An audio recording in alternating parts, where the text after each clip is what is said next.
Hello, I guess. This is part 2 of the 2.2 story playthrough.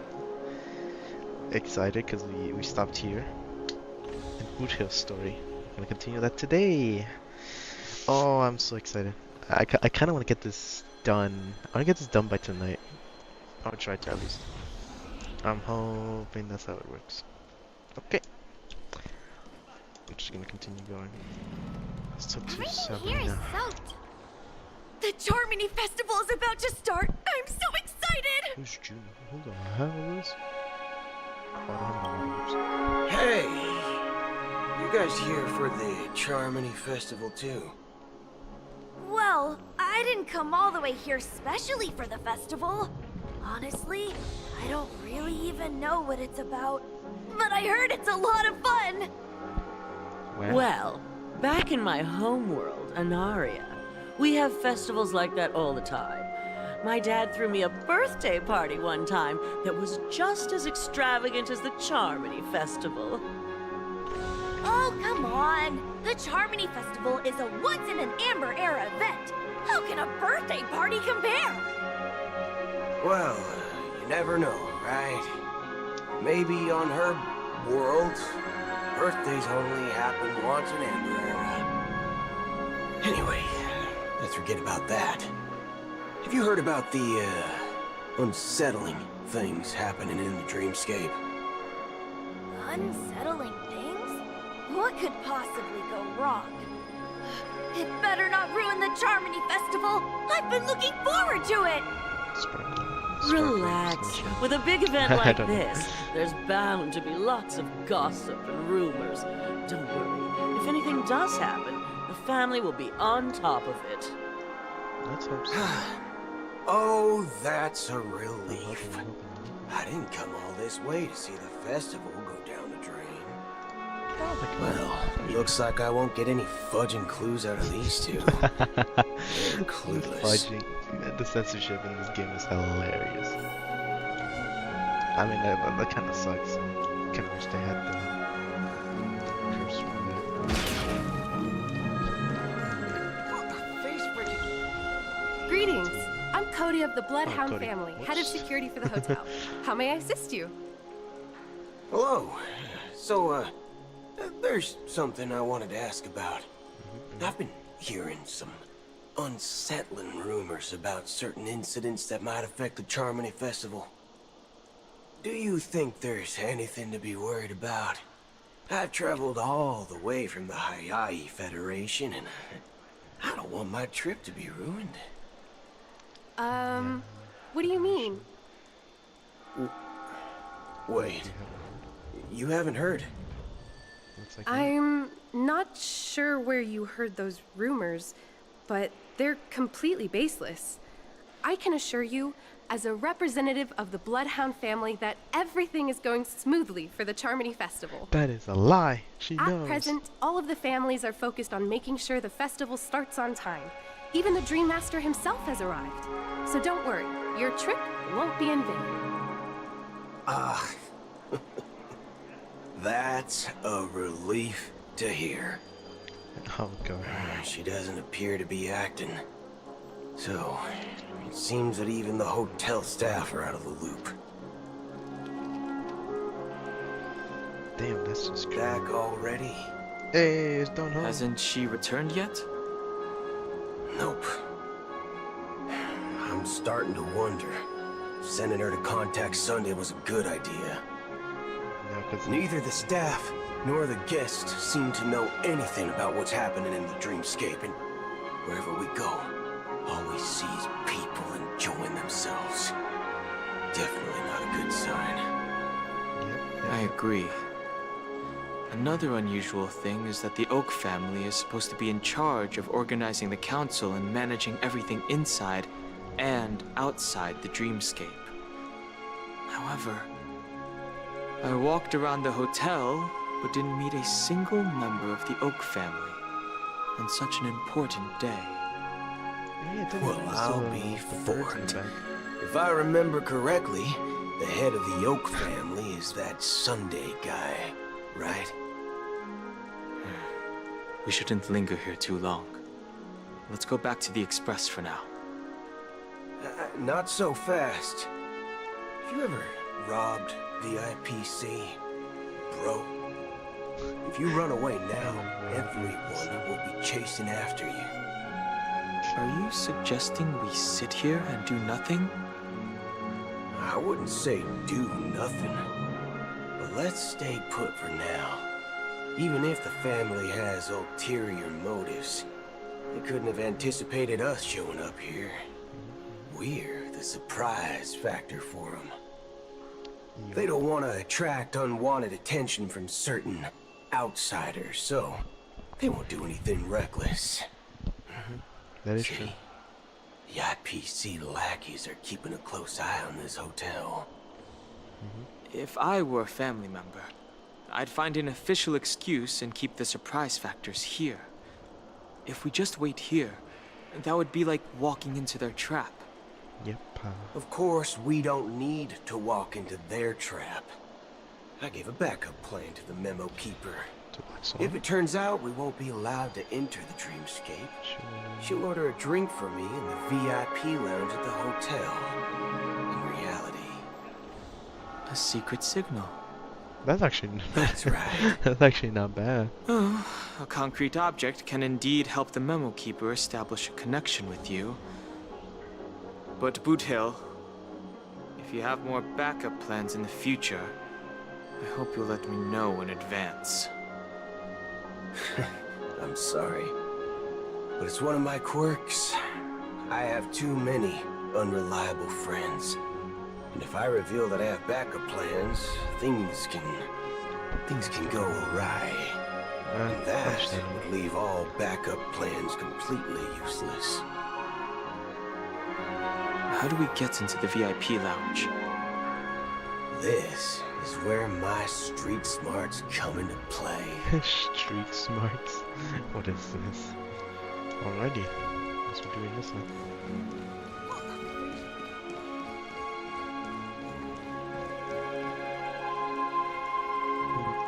Okay. Everything seems out of normal, so You can actually book a stay on credit, and the interest Who's is Dennis? surprisingly low. why are we talking to this guy? You're the lobby manager, right? Yes, I am. How may I assist you? Oh no. We're the Nameless from the Astral Express. We wanted to check in, but there's something wrong with your system. The lady at the front desk said she would contact the manager, but now she's nowhere to be found. Now, we've been waiting here forever, without any food or water. What the fork, man? Is this how the family treats its guests? What the fork? Is I this your can't. idea of street smarts? Starting an altercation. Starting an altercation? It's called standing up for your rights. You goddamn right. I apologize for the inconvenience. Please Oh, wait no. while we try to contact Mr. Sunday. I'll arrange 2 premium seats in the VIP lounge so you can rest there while you wait. See? Just like that. Just Don't call yourself a don't nameless. call yourself nameless next time. This bar's something else. Certainly worthy of the planet of festivities.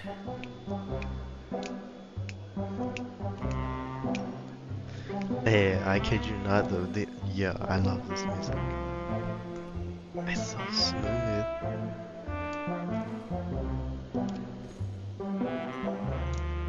Hot second. Like almost every single song from Star Wars is so good.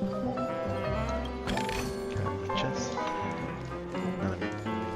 Why isn't there a sugar-free To Anderson, to the one bartender. peach sold? Good evening, gentlemen. Hey, I have an order for a bottle of His Donna's White Oak.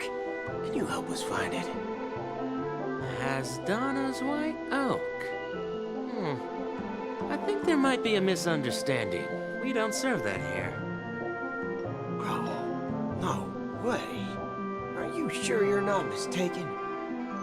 If someone had reserved such a beverage, I would definitely remember it. It sells for hundreds of thousands of credits per bottle, after all. Whoa.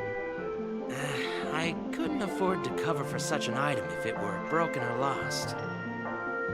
That's strange. Well, could it be that the memo keeper couldn't afford it? Then what should we do now? Oh, no need to rush. Well, let's grab some drinks first. Maybe I arrived too early and he hasn't come yet. Now, let's see what kind of juice malts you all have here. Well, give me a glass of Hingham Valley, 40 years. I'll have it neat. No ice. Wow, What that's kind the of most drink is that? expensive one on the list. You have a taste for the finer things. It's on the house, anyway. What can I get for you? Anything you recommend is fine. Then I would recommend today's special, Glass Village. It's classic Soul Glad mixed with Laboon juice. It's refreshing and suits your cool demeanor. Just 1 minute. It had to be so glad. It had to be so glad. This flavor. Dynamite barbecue with rocket fuel. Ooh, really hits the spot. Truly the finest sherry cask-aged malt juice in the cosmos. Malt juice. Dynamite barbecue with rocket fuel. Is that really something that humans enjoy? Hey, this guy doesn't know anything at all. As long as you're satisfied, dear guests. Please enjoy. Let's give the memo keeper another half system hour. If she doesn't show up, we'll need to come up with a new plan. In the meantime, let's take stock of the situation. What do you think? The situation is unclear. Something must have happened on the planet of festivities, but the public is unaware of it. Someone in a position of power within the family must be covering it up. It's unusual for the followers of the Harmony to invite other factions, let alone the IPC and the Masked Fools. If what you said about the Emanator of the Nihility is true, the situation in Penacony is a little complicated, to say the least. Actually, there's something else I'm concerned about. Regarding Acheron. As you know, the faction that follows the path of the Hunt are some of the most dangerous folks in the cosmos to mess with. I mean, who in the right mind would impersonate the Cienzo Alliance or the Galaxy Rangers? It's like asking for a death wish. Isn't there a saying among the Cienzo people that the Rainbow Sect lets their Lux Arrow do all the beating? Talking. Do all the talking. Well, you know what I mean. Even though the Galaxy Rangers have been out of sight for years, we've been keeping an eye on this region. Even the dumbest criminals know better than to mess with the Annihilation Gang, much less the Rangers. But that Acheron lady, she doesn't seem like a lunatic at all. On the contrary, she's highly logical and organized. She knows exactly when to hold back and when to strike without mercy. And you believe that someone like her would have an ulterior motive for impersonating a Galaxy Ranger? I'm not entirely sure, but I do have my suspicions. Maybe she knows a Galaxy Ranger, or perhaps she's trying to lure us out for some reason, which I can't figure out. Anyway, what worries me more are the anomalies within the family. They've summoned followers from various paths for the festival. No matter how generous such a gesture is, this move seems highly unusual. Unless the invitations weren't sent by them. If that's the case, it's even more intriguing that the family insists on organizing the Charmony Festival. Hello, despite the chaos. Thank you for Maybe coming back Sheepay the for part 2. harmony pulling the strings. Today's You part find 2. it We'll beyond try human to understanding because it finish wasn't arranged story by today. humans at all. Hold on, I'm not sure how much I have People left. do stupid We'll see how far things we can out get of today. irrational impulses. Hope you're having a good They day. abandon their principles when self-interest is involved. They believe in things they know they shouldn't and fudge. They even break their own rules. But eons don't. They stick to their determined path and never turn back, even if they reach a dead end. You think Sheepay's will is behind all this? It may not necessarily be Sheepay. There's definitely some higher entity involved. No, no worries. I know it may sound pessimistic, It's good that you had a good day but today. if human free will I'm were also excited to reliable, continue the story. why would we even need Today. Galaxy Rangers? Oh, I should be. It's Hopefully much it should simpler be. when you boil it I'm down sorry, to I'm the eons and paths. Like how Lon always follows the path of the hunt, or how the Express stays true to the Trailblaze despite Hackervilly's disappearance. But in my opinion, Nothing I must say. Akavilli's fall Not much, holds just significance dialogue. for the Nameless. Nothing Oh. much. So you're saying the Nameless now have Just to main take dialogue. responsibility for Nothing their own choices because out their of the ordinary. absolutely right leader is gone? Exactly. I believe the purpose of the journey isn't just about following a path that's always considered absolutely right. It's more about doing your best to choose the right path for yourself among countless possibilities, even with limited insight and judgment. I don't know what you've been through, but I agree that people must take responsibility for their choices, because no one else can do it for them. That's why the Galaxy Rangers need to uncover the imposter and figure out her true intentions. Just in case. I have a backup plan if the Memo Keeper doesn't show up. This is my final backup plan. I promise. You sure have a lot of cards up your sleeve. Well, going back to my old career would make things a lot easier. By the way, when you were walking around the hotel, did you happen to see any important-looking guests? What's your plan? It's simple. We just grab some hostages and use them as bargaining chips with the family. What? Maybe we can even take their identities. Oh my god. No need for that. We'll return to the Express now. Wait, are you getting scared? Draw your weapon. Let's make a big scene. Are you leaving, esteemed guests? Would you like to cancel that as Donna's White Oak you just ordered? Huh? As Donna's White Oak? What? Didn't you just say? Ha ha. Looks like you are a bit intoxicated, esteemed guests. You ordered a bottle of As Donna's White Oak just a moment ago. Looks like your Memo Keeper friend has finally arrived. Black Swan. Oh, right. He has both respect. Sorry, Yeah. my memory's not the best. You know, too many modifications and all. Anyway, let me check. Well, fork me. It says Donna's White Oak, all right. Lord. And there's a note.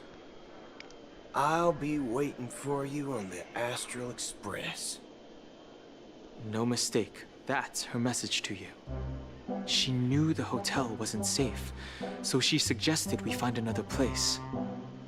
Well, looks like we took a detour, but now it's back to the Astral Express. So, what are we waiting for? Let's go.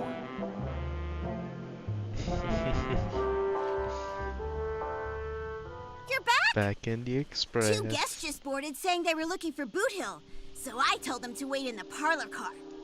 Two guests? Oh, just in time. Two guests? What's with the music? Yeah, or two. Oh, Black Swan. Look, we welcome all passengers on the Astral Express, But sneaking in like that, you have no regard for etiquette. My apologies, Conductor. It was an oversight on my part. I assumed you were already acquainted with the garden. Yes. Given the chaotic situation in Penacony, the Nameless are the only ones we can truly trust right now. That's fair. You are the memo keeper. Pleased to meet you, Dan Hung. I've seen you in others' memories. And as for Boot Hill, this is our first face-to-face meeting. I hope you enjoyed that bottle of Astana's White Oak. You sure have a refined taste. Finally, Memo Keeper. Well, let's cut to the chase. Spill everything you know. That's precisely what I intend to do. But before that, please allow me to introduce myself. My name is Black Swan. Oh. And I serve the Garden of Recollection as a memo keeper. Ain't no way. As for Acheron's story, I'm sure she knows it better than I do. Oh my god! Greetings. I'm Acheron. Hey. What? You Garden of Recollection shirtbag! You betrayed me! Oh, damn. I apologize, but she did that at my request. Due to certain reasons, I have been exiled by the family. Thankfully, this memo keeper came to my aid and helped me escape their surveillance unnoticed. To be honest, it was more like stalking than helping. And the process was far from unnoticed. But we did escape. I asked her to guide me to a place beyond the family's reach and to contact a few trustworthy individuals. Namely, all of you. Trustworthy? Son of a nice lady. You think I'm dumb or something? How about this? I'll put a few bullet holes in your head and see what secrets spill out. Then, we can talk about trust. It doesn't have to be like that. I'm willing to answer all your questions, but not right now. If my cover hadn't been blown, we might have had more time, but at the moment, we don't have any other options. No other options? What do you mean? This is the only way I can ensure everyone's safety. I kindly request an immediate warp jump out of the Astana star system. Immediate warp jump? This passenger is requesting... As far as I can tell, she's not a threat and seems to be telling the truth. I've briefly traveled with your companions and know their whereabouts, Dan Hung. Please rest assured, your nameless companions are safe, but they need our help. As for Boot Hill, you may have guessed. I've been waiting for you. Galaxy Rangers are known for their elusive nature and limited contact with each other. So this was the only way I could reach out to you. Only by doing this can I find a true Galaxy Ranger and fulfill a long-standing promise. To return his relics to their rightful owner. Oh? Someone once told me that every rainfall is like a gift from the heavens, a sign of their mercy upon the world.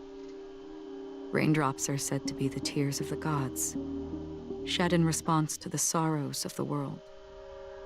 Their constant pouring is a reminder that the gods haven't abandoned us yet. So, how long has this rain been going on for? I used to believe, just like you, that it would eventually stop. Years and decades passed. And in the end, such hope faded away before the rain did. Looks like the god you mentioned doesn't exist after all.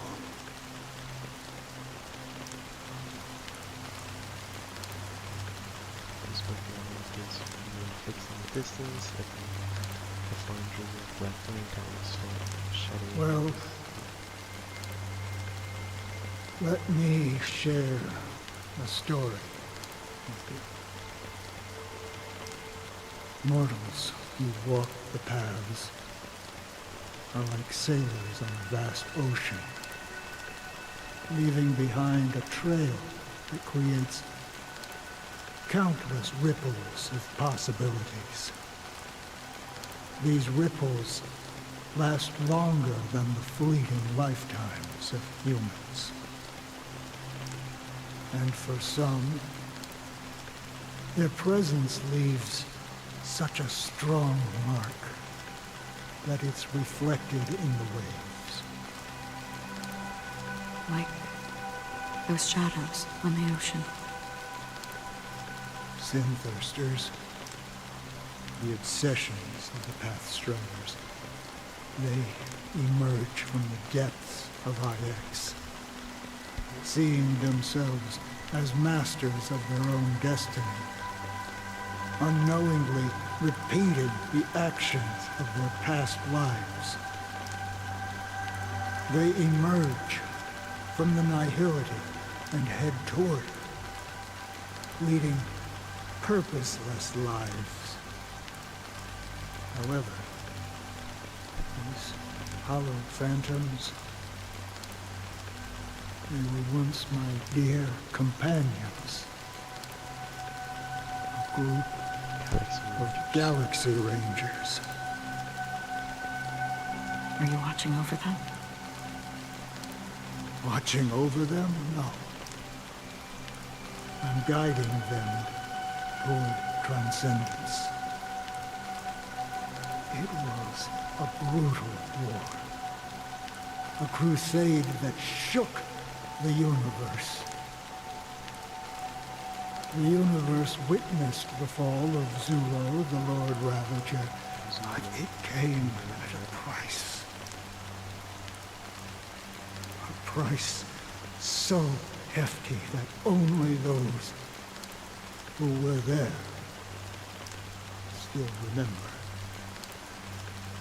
The unwavering determination of the Hunt followers persists even in death.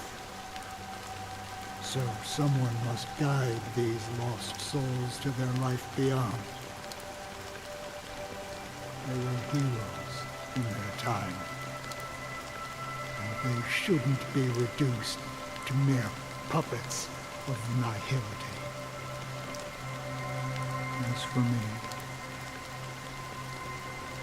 I've suffered too many losses on that battlefield to advance any further. And that makes me the most fitting person to carry out this task. But you know, these sin-thirsters, they're not who they used to be. Does this seem pointless to you? Well, some tasks have to be done, even if they are pointless. That's fine, that's fine. I can help you. For what? For the meaning of the nihility. That's what I've been seeking. I see. After all, this realm is off limits to ordinary souls, right? Thank you, stranger. I wish that you find what you seek. Before we part ways, I have one more question. It is true that their actions and even their entire lives may seem pointless from our perspective. But if, and it's just an if this is what the departed ones expected, should we try to change it? A good question, and a profound one. I don't know the answer. What I do know is that one day, I too will pass away. And when I bid farewell to this world, someone will stand at my grave and place a bouquet of flowers on it.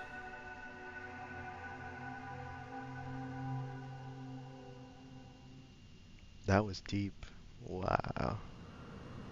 When I appeared as a lot. child, my speech, mindset, and soul reflected immaturity and innocence. As I grew into adulthood, I left behind my childlike side.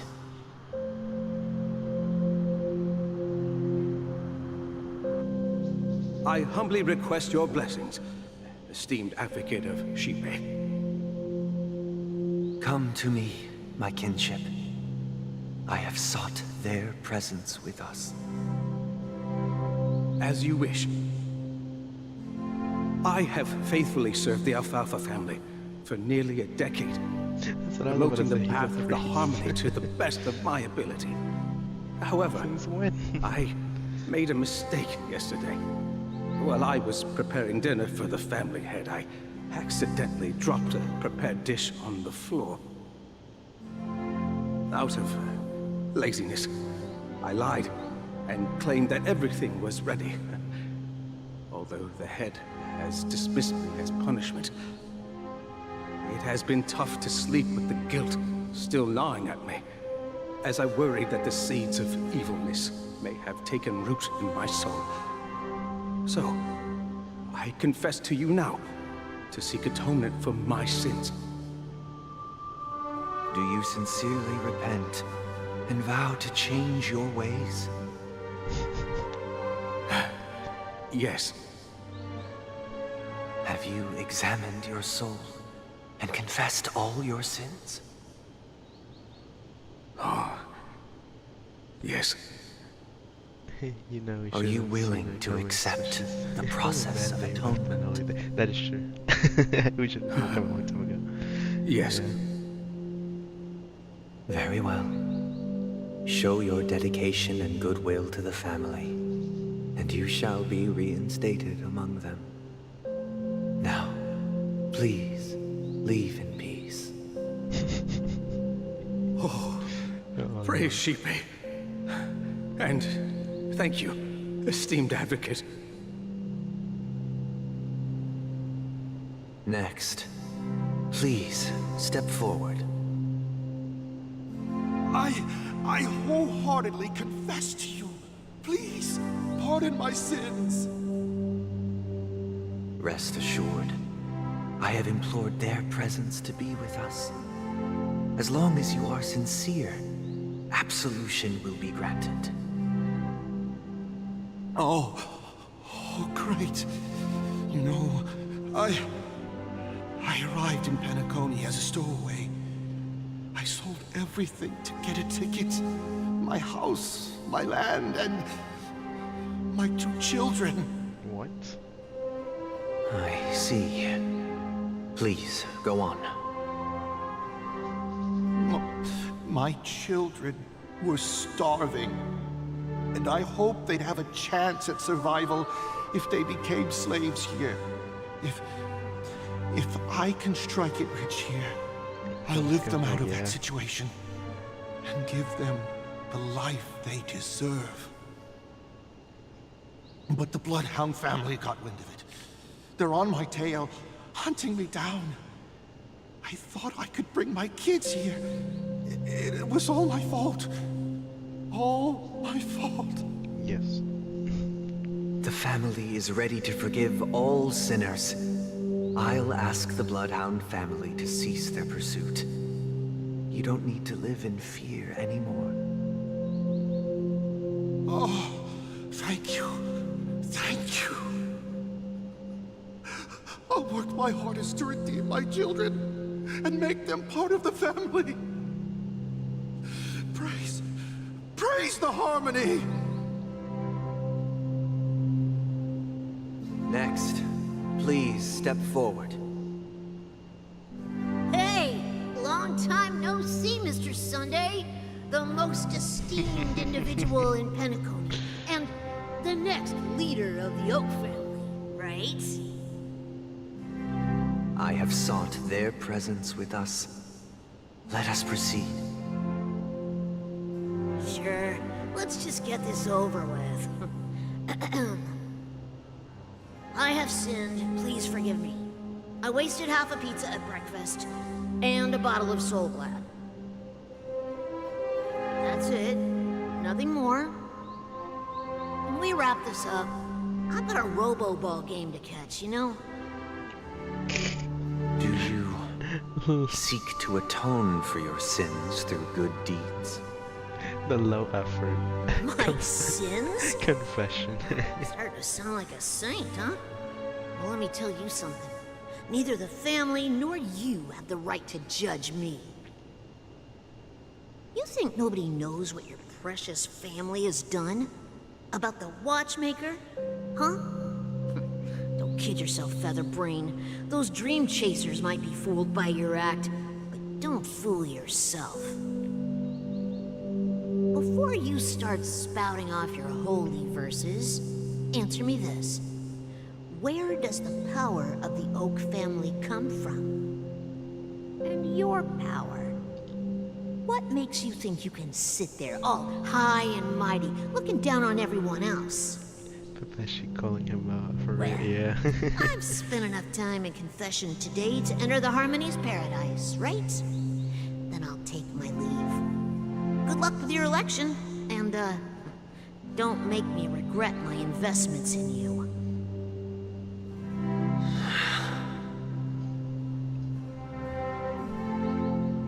Damn. Oh, revered triple-faced soul, hear my doubts. Election? Yeah, that's a... Who can judge the strong when their power hides their crimes?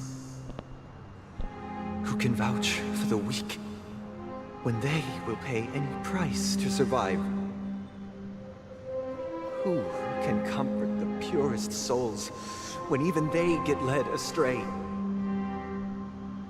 If the strong defending the weak is truly the foundation of paradise, then who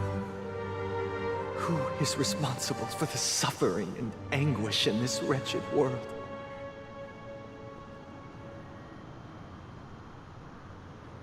Brother? Brother?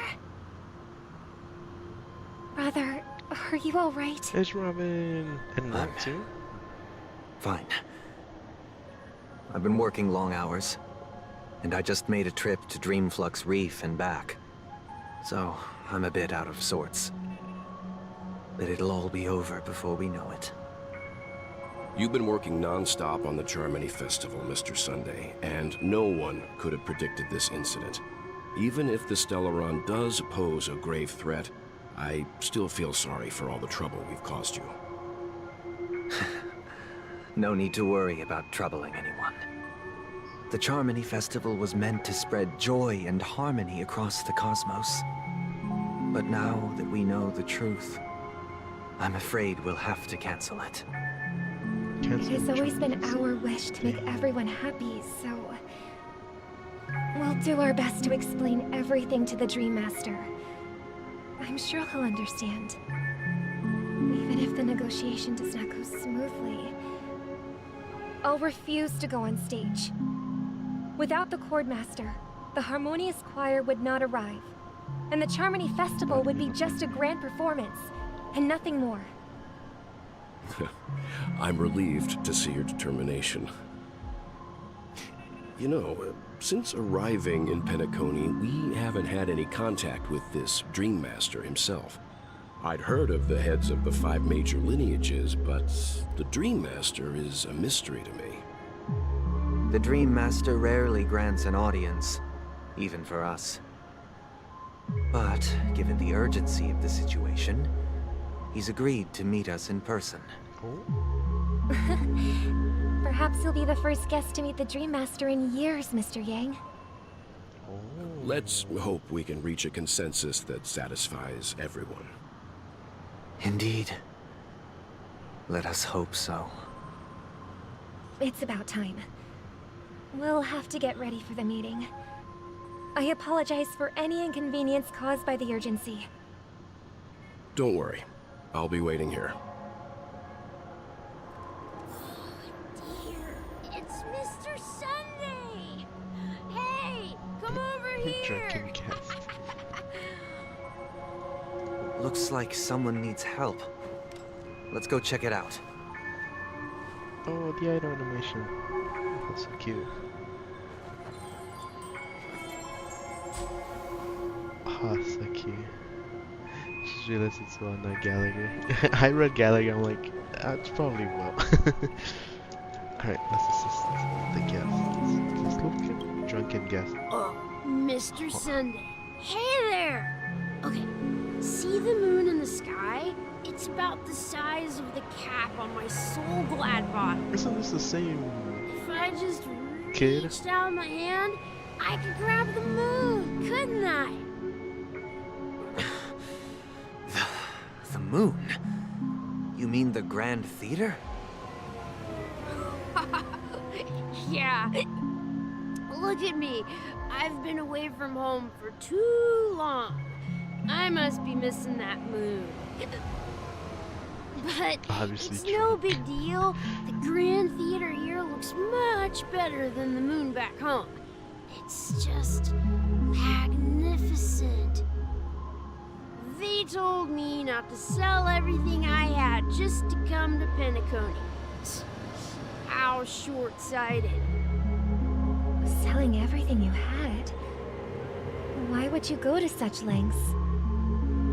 Why? Can't you see?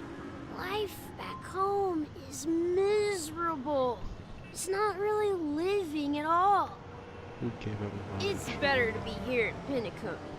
No pain, no worries about tomorrow, just sweet dreams. You can do whatever you want. That's what I call living. Yeah, now this is the life. Is this truly living? Huh? What did you say, young lady? I didn't quite catch that. Oh, it's nothing, sir. You see, the traffic on Glock's Avenue can be dangerous. How about I ask a Bloodhound family member to escort you to Ideen Park over there, so you can continue enjoying your sweet dream? By that meaning drunk. Oh, yeah, that's a great idea. Wow, no wonder you were the leader of this sweet dream. You're totally a lifesaver. See you around, Mr. Sunday, and it was nice chatting with you. Jesus. What's up, sister? This is the land of the dreams. But why do they live like this? The man we ran into, he doesn't seem happy at all. Even though sweet dreams are nice, they're just illusions. But for him, they're the only way to survive, even if it means giving up on reality. That's not really living at all. I suppose you have a point. But, in my opinion, that's how most people live their lives. Why do you say that? You think that man is not actually living, but that's not quite accurate. Even without Penacony, people create their own illusions called self-value. People believe they have a predetermined value to fulfill. Gaining value means gaining power, and those deemed worthless are seen as the weak. However, value doesn't come out of thin air, and there's a limit to it. To accumulate value, people have to take from others. So, the weak get exploited and oppressed. Are you suggesting that this is not how things should be? Exactly. But, ironically, people don't think there's anything wrong with it, because they uphold the illusory notion of self-value, and even the weak believe in it. The survival of the fittest. That's where all the tragedies in the world come from. people come to the sweet dream in Penacony to escape from that reality and find solace. No tragedies exist here, only happiness, although in its nascent form. Isn't that the same paradise we yearn for in our dreams? Perhaps that man is just an exception. Let's not jump to conclusions. We should experience the dreamscape ourselves. Just as I did at Dreamflux Reef. Yes. Seeing is believing. I'll accompany you. The Dream Master hasn't shown up yet, so we have some time for a stroll. I'm having an idea, it's all over the place. I can't piece it together. Oh wow. That was a lot too.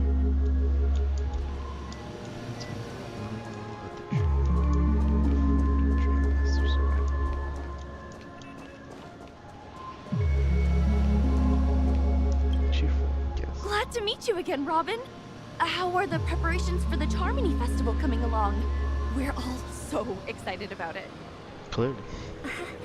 It's going smoothly. Thanks for making the trip to join the festival. You're too kind, Robin. It's a pleasure to have guests from all over the universe celebrating day and night. I can't stand being lonely or bored, so this jubilant dreamscape is perfect for me. But if this went on forever, would it get boring too? Nah, not at all. Who would get tired of having so much fun? She's probably drunk too. Every day, you get to wear fancy clothes, explore all sorts of dream bubbles, indulge in delicious food without gaining weight, and you never get old or sick. As long as you can afford a room, this place is the ultimate paradise. But you know that only a few things can be brought back from the dreamscape to reality, right? That's exactly why I don't plan on bringing anything back. Just enjoying the dream itself is good enough for me. I mean, I'm not one of those long-living species. I only have around 60 or 70 years in this lifetime, and there's so much to worry about. Being happy here is pure bliss. Only in this sweet dream can I truly feel like I'm in control of my life and fate. Who would want to go back to reality after experiencing this bliss? I guess, yeah. I see. I genuinely wish you all the happiness in the world. And I wish you a fantastic performance, Robin! I'm off to the Blue Hour for the ball. See you later.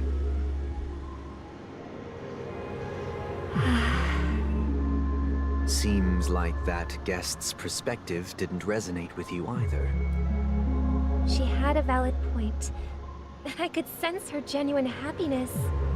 It's just that... What you're trying to say is, she thinks she's in control of her life. But in reality, she's just escaping from reality and seeking solace in this sweet dream. Once she steps out of this sanctuary, everything will be lost. Well, she did make mention of being able to afford a room, didn't she? However, the paradise in our dreams, it doesn't have to end. No. And the paradise we yearn for shouldn't be just a fleeting dream either.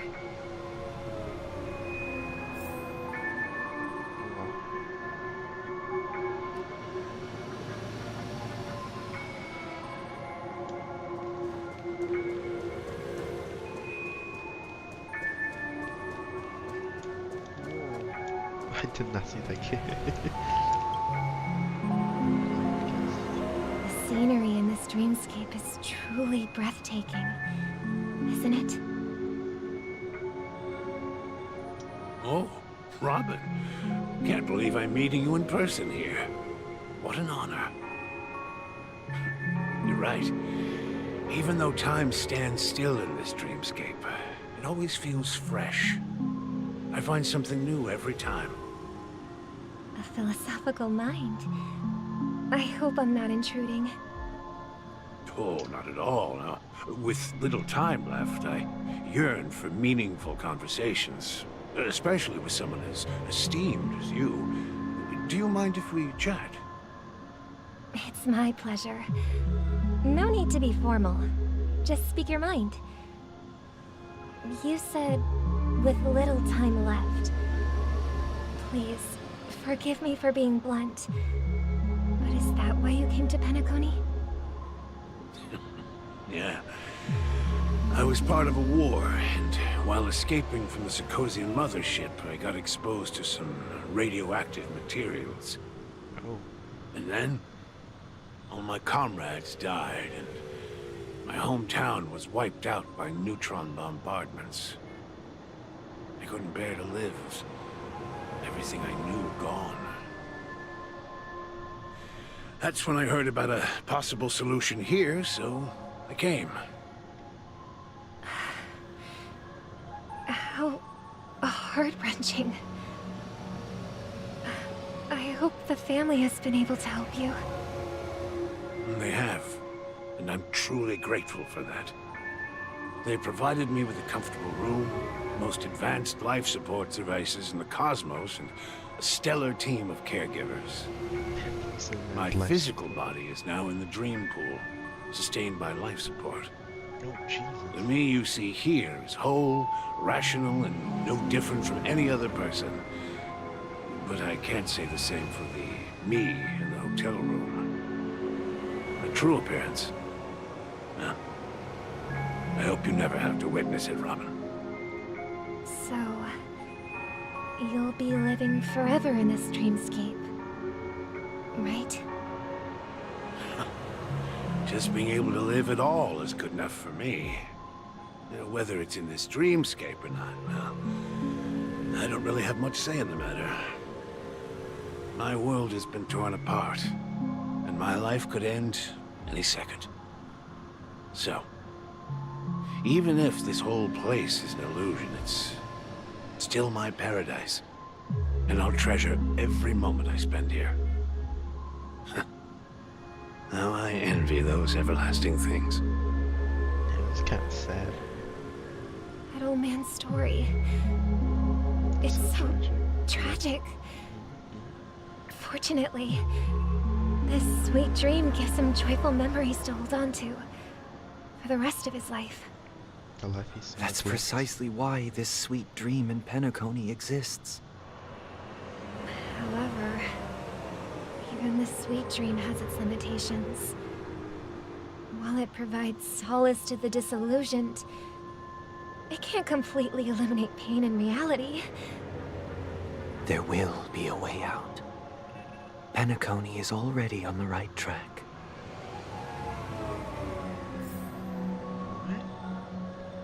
Meet the other Robin.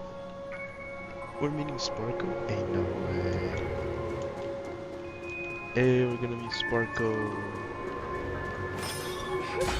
Look what we have here. A lovely young lady.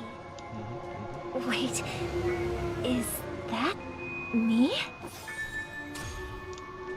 It is Sparkle. Brother, what a surprise to see you again.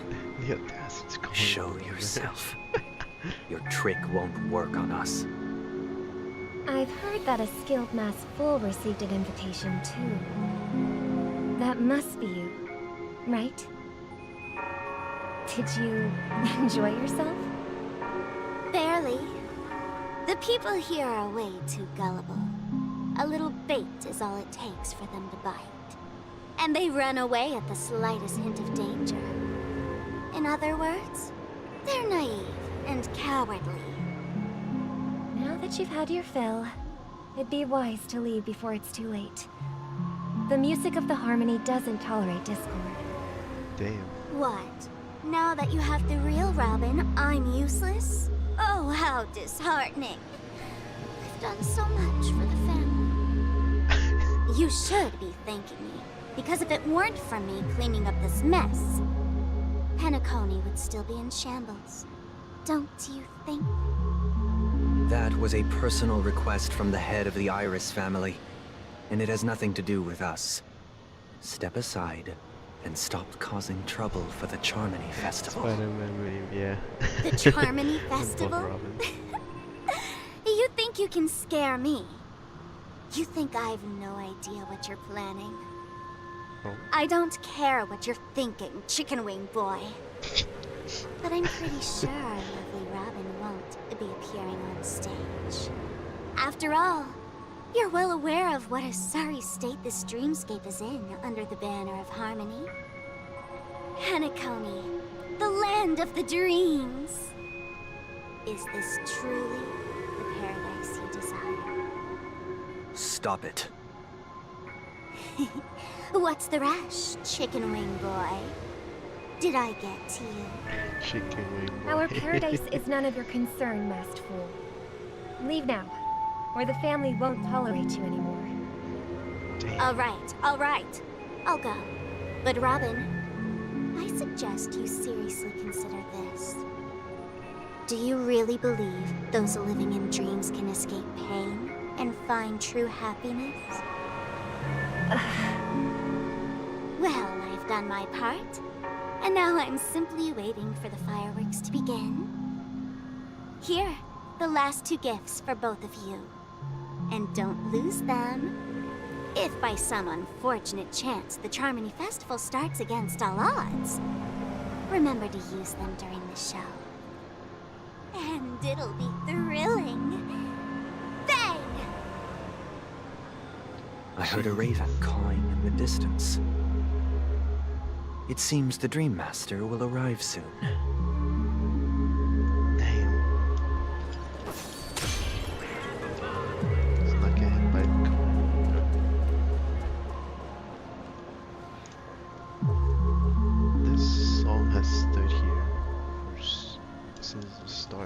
Let's wait here for the Dream Master to arrive.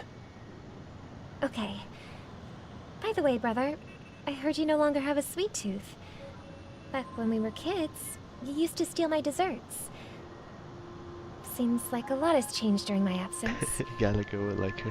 What exactly happened? One has to stay awake even in this sweet dream.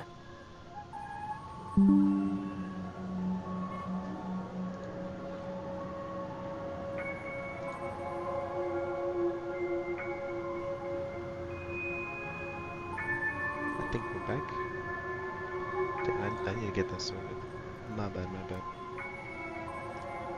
Let me get that checked after this stream. But that someone doesn't have to be you, or anyone in particular. You're carrying too much on your shoulders, brother. The paradise in our dreams. It shouldn't be like this. Penacony is nothing more than a dream. It can't erase the worries and pain of reality, or bring true happiness. It only offers an escape from reality. Nothing more. Remember the old man we met earlier? Without this dream, he might have completely lost himself. That might be true, but even without Penacony, he could have chosen another path. As far as I know, the Intelligentsia Guild has been promoting their rehabilitation techniques for a long time now. Intelligentsia Guild. That path may have been more ordinary and challenging, but now he is receiving hospice care in a comatose state, and his fate is sealed. Is Penacony granting these people a future, or is it taking it away from them? Well, don't forget this. Not everyone really has a future. The future for humanity is like the sky for birds. People mistakenly believe that flight is inherent to birds because they've never witnessed those birds crashing to their death. Do you remember how we took in that little Charmony dove when we were young? Yeah. We took care of it. Provided food and water, groomed its feathers. And later, when I decided to leave Penacony, I opened the cage and set it free. Well, I didn't mention what happened to it in my letters, because I didn't want to upset you. Shortly after you left, It crashed to its death right in front of your window. I had surmised as much. I knew you wouldn't have avoided mentioning the bird for no reason. Despite that unfortunate outcome, I still believe it was the right decision. Birds aren't meant to spend their lives in cages. They belong in the sky, even if they can't fly. But here's the thing. If there are birds in this world that can never fly, can we really assert that they belong in the sky? Are you implying that the same goes for humans too? Oh, dang. Let's take the Astral Express as an example. The Nameless made tremendous efforts to bridge worlds, gaining fame across the universe. However, only a few extraordinary individuals can endure such a perilous journey. That's because the pursuit of the Trailblaze exceeds the capabilities of ordinary humans. Otherwise, why would this path be filled with broken rails, an abandoned express, and even a fallen Eon? That's just sophistry. If that were true, then only the powerful would have the right to determine the future. Unfortunately, that's exactly what happens. Another name for the future is self-value. While this world has its fair share of heroes who inspire people and garner admiration for their heroic deeds, the majority of ordinary people will never become heroes in their lifetime. Some are born weak and vulnerable. Some find themselves trapped in unfortunate circumstances. Some fall victim to malice and cowardice. When it comes to survival, everyone is equal. And the weak can only watch as their value gets constantly diminished by external forces. That's why we should care for the weak and support them as if their suffering were our own. That's what the Odes of Harmony have always taught us. While the Harmony holds noble aspirations, the strong will always be strong, and the weak will always be weak. Even in this carefree dream. Human nature contains greatness, but it also harbors inherent weaknesses that can't be eradicated. In the end, if people can't even secure their own survival, they won't care about the illusory future of equality. As long as the law of survival of the fittest prevails, there will always be fledglings crashing to their death.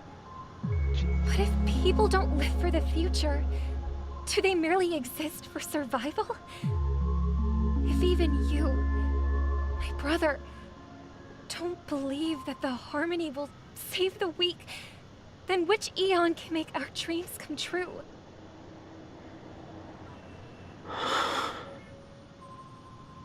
People often forget that when the first bird took flight, the entire world envisioned a future where no more fledglings would ever crash to their death. Are you reading, sister? What are you reading? Mr. Gopherwood gave me a picture book. It's about the story of the harmonic strings. If I could become a chord master, I'd like to summon Dominicus, the harmonious choir. I want to sing with everyone and spread our wishes so that all can feel happiness and joy. I see. Then, I would summon the harmonious choir too. Don't you have a wish of your own, brother? Of course I do. It's just that...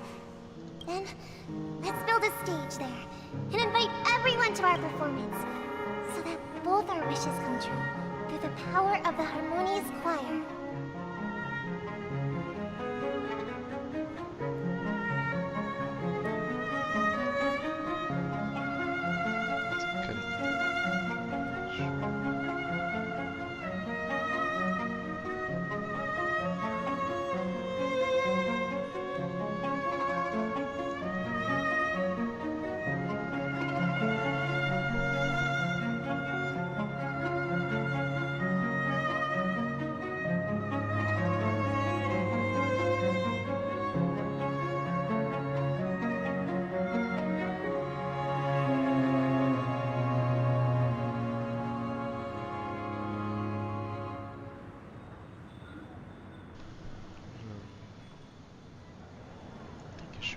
it's a deal then. Damn, this backstory is a lot.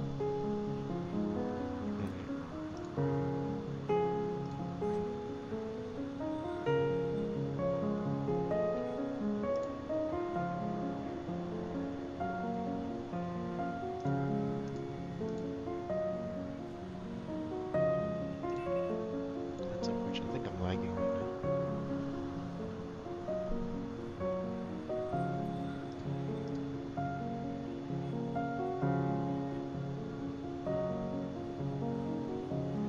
Okay. Hello, testing. I'm hoping this is working fine. My bad, this thing keeps cutting out. I should be working fine. Man, this backstory is... damn, it's so deep. Yeah, it's a deal.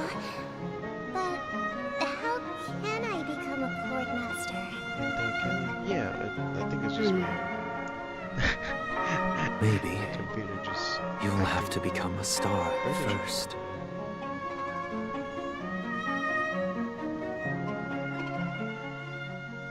Returns Trailblazer. Hey! You're back sooner than I thought. Any results? What's Firefly? Yes. And now, it's up to us to forge ahead. Since he's already carried out his last wish, my final mission is complete. But pardon me if I sound curt. It's good to have determination. The path Mikhail left for you is not an easy one to tread.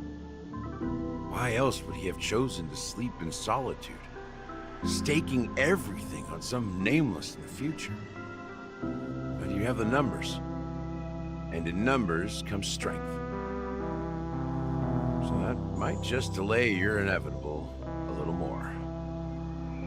Got any more encouraging words? As I see it, relying on Welt's negotiations alone is far from enough. Regardless of whether the other party will be compliant, negotiating simply allows us to meet them as equals and won't grant us an upper hand. So yeah. Penacony is our rival's home turf, and we already have very few chips left to play with. Rather than idly sit around while the family's got us blocked off, an offensive approach might be a wiser course of action.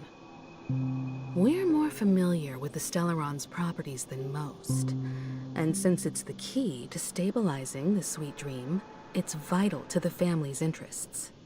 By attacking their core interests, they're bound to retaliate hastily. And as the saying goes, haste makes waste. That's right. As long as we pose a threat to the Stellaron, either with words or otherwise, we have a chance at gaining the upper hand. But the problem is, on the eve of the Charmony Festival opening, how exactly are we going to get close to the theater? Family security will be airtight, and if we brute force it, even if we succeed, it's too risky.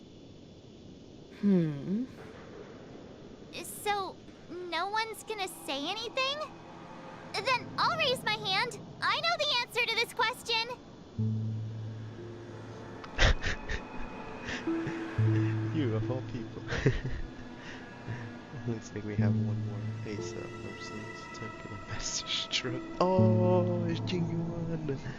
Ah, yes. Why are you speaking like the General of the Lawfu? So, I heard that before the Charmony Festival begins, there'll be a pageant to kick off the festival. It's called the Soulglad TM Festivity Auditions, or something, and it's going to be held in the moment of Scorch Sand. As long as we clinch the top spot, we'll be able to attain the title of Festive Superstar, and be able to personally bask in the graces of Miss Robin. Not that that's important. What's crucial is that we can enter the Grand Theater before the audience arrives. So, how do we go about participating in these festivity auditions? I've already procured special invite tickets from Miss Robin's fan club. What? To tell you the truth, I had been preparing to join the auditions all along. But now it looks like even if I scrape through, I probably still won't have the chance to shake Miss Robin's hand. So they're still running this thing, huh? It was originally just a publicity stunt, set up by Mikhail to drum up attention. But it looks like it might be worth a shot. We'll follow Marge's plan. Oh yeah. Mr. Gallagher, will you be too. joining us? I'm afraid I won't have the lose time. it. As a virtual character, I've already completed my final mission. Whether Penacony can awaken from this dream is all down to you. Should we ever cross paths again? I'd love for you to visit the Express. All right. I'll have to add to that data bank of yours you've got on the Express. And Miss Firefly, we thank you for all your support. We're faced with a formidable enemy. As long as the Astral Express and Stellaron Hunter's objectives are aligned, we're willing to cooperate with you. We've already come this far together. I'd like to join you for the rest of your journey on Penacony. I'm pleased that we can finally fight shoulder to shoulder. I couldn't ask for a better ending. This is also the spirit of the Trailblaze. Now, everyone, let's prepare to move out. Hey.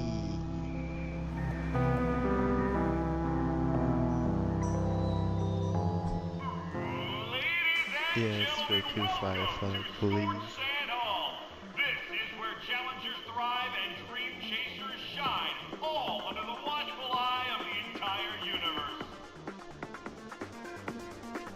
Okay, music. Oh.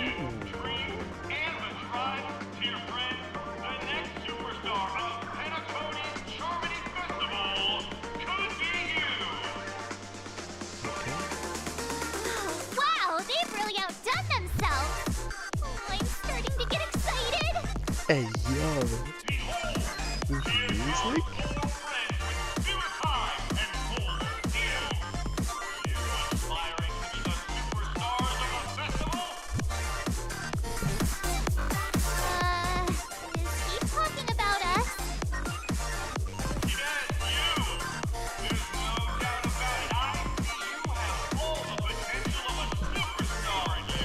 I'm jamming to this. This is so good. Excuse me, you four. What are you hoping to get out of all this? Oh. As the last group of contestants, how confident are you in overcoming all of the challenges? Easy. Would you be open to a brief exclusive interview with us? It'll be quick. Your journey is long and fraught with peril, yet under a sky blanketed by banners, you vie for the crown. The sword and rose! Protect the beauty! Oh, it's that kid again. Magnificent and majestic! A knight's head is hard as steel. Brother Lance's focus is stubborn as a heel. We don't all have to be winners. But if we don't have fun, we'd all be sinners. People are pouring in. Kinda feels like all sorts of baddies are showing up. Let's get in there quickly and enter the competition. Ladies and gentlemen, please make way. Make way. So good.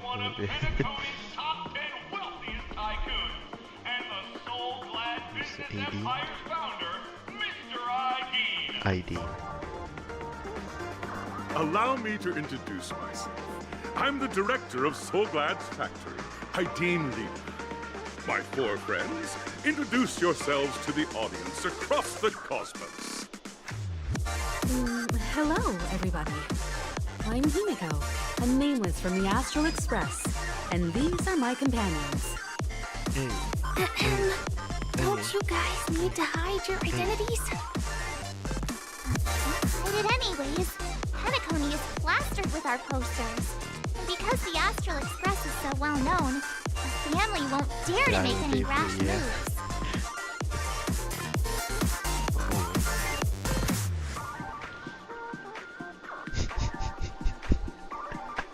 This is hilarious, these dialogue options.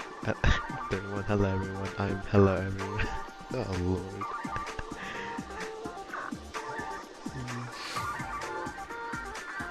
Hello everyone. I would just go with the first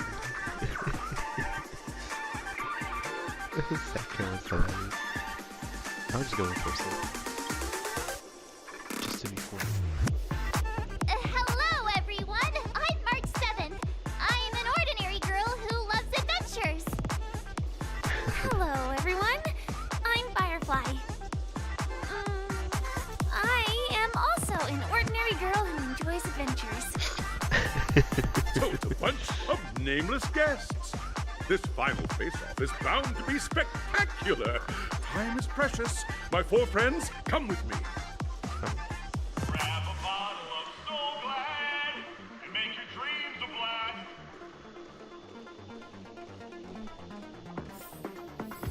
Oh wow. I've been there last year. Okay.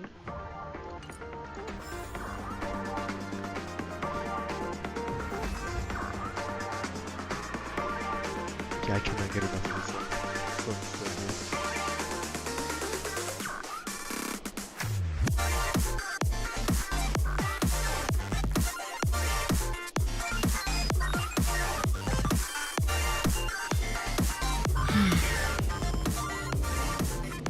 Wait, the disc? The disc we could just use on Astro Express. I think I could leave it in this.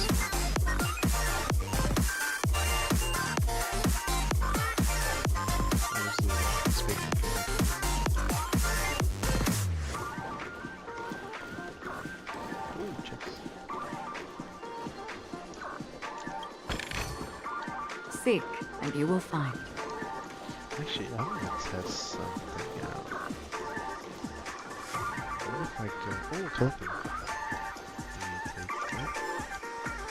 I'm gonna go right here. And we'll do a... I actually, no, I don't have enough for a temple.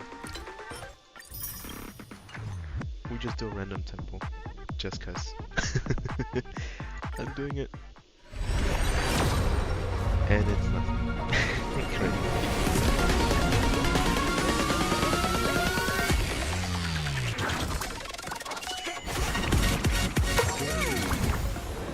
Come on. That's 1, 2, 3, 4, 5. Let's go. Shui. Oh. Okay. Yeah, I'll take that like a... Just cause. I think that is E3. If I'm not mistaken.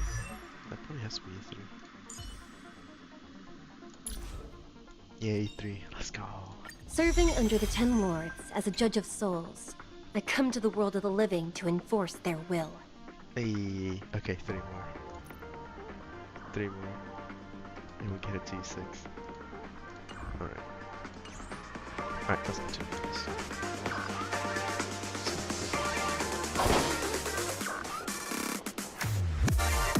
This place is buzzing. That's right. This venue is a miniature representation, at time known as the era filled with boundless possibilities.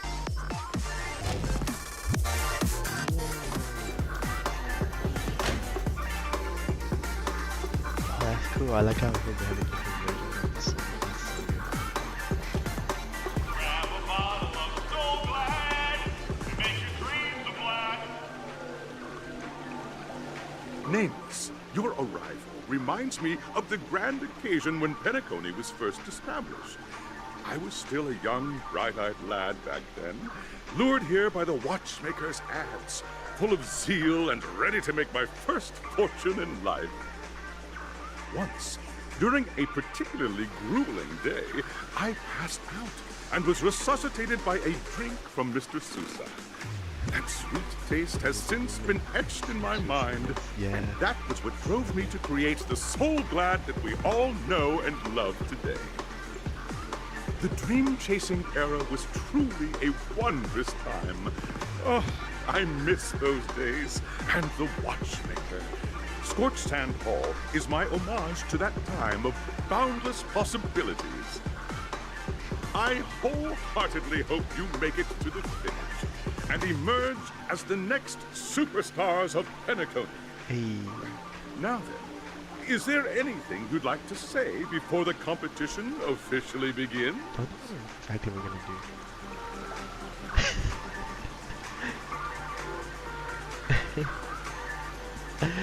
The first one's nah, we don't.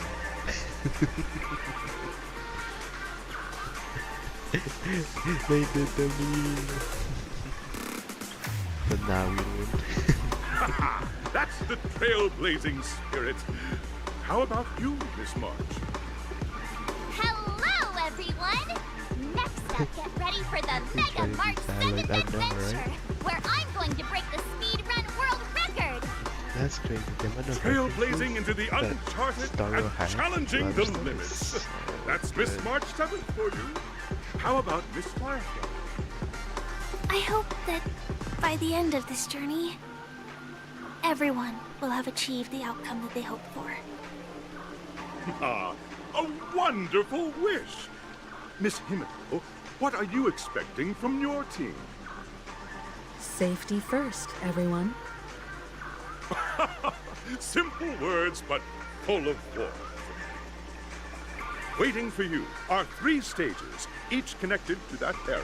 The first 2 stages offer 2 distinct paths to choose from, with unique challenges on each route.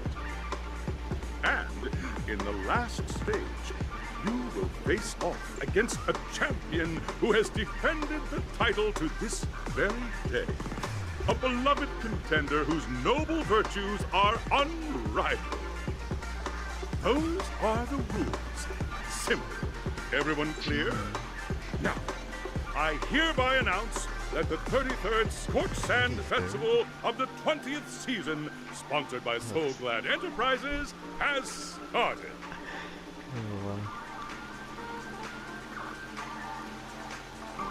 Everyone, as the Charmony Festival is drawing closer, we must reach the end as quickly as possible.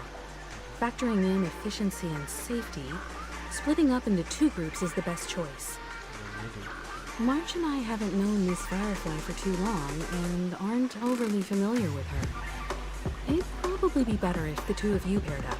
Fine by me. Let's do it. All right. I don't have a problem with that. The duel is back.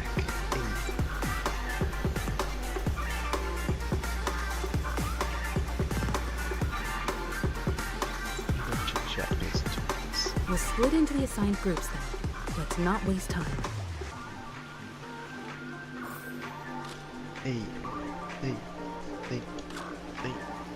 Alright, what is this?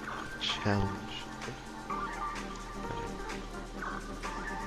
Welcome to the first stage of Soul Glad Enterprises' 33rd Scorch Sand Festival of the 20th season. Dream Play Fantasia! In this stage, you can choose between 2 challenges, the School of Acting or School of Action. In the School of Acting challenge, you have to complete 3 performances from 3 scripts and move the panel judges. In the School of Action challenge, you have to defeat 3 groups of enemies convincingly and reach the end. Now, make your choice. No, select stage you wish to challenge. Kind of went for that action one.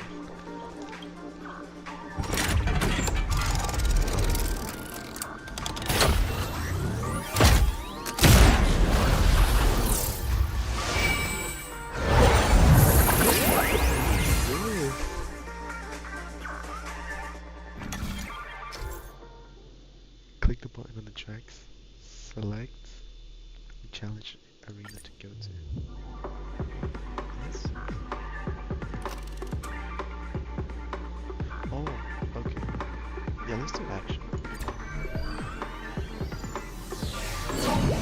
The champion's crown awaits you on the stage. Oh, what Welcome was that? to the arena of action stars.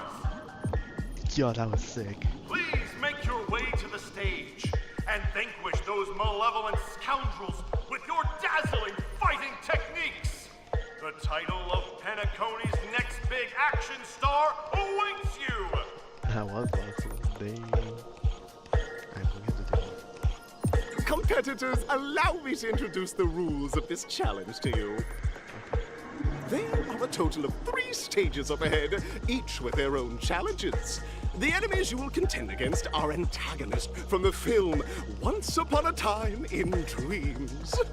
Defeat them swiftly and decisively to set a new record. It's worth mentioning that the fastest time for this stage was achieved by a contestant with fiery red hair. Astoundingly, he overcame all enemies across the 3 stages in only 5 minutes. Achieved by a contestant with fiery Time is red of the hair. essence. Let's make this quick. That reminds me of Bluto.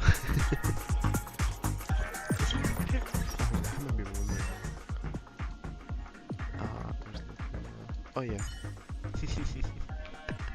It kind of reminded me of him.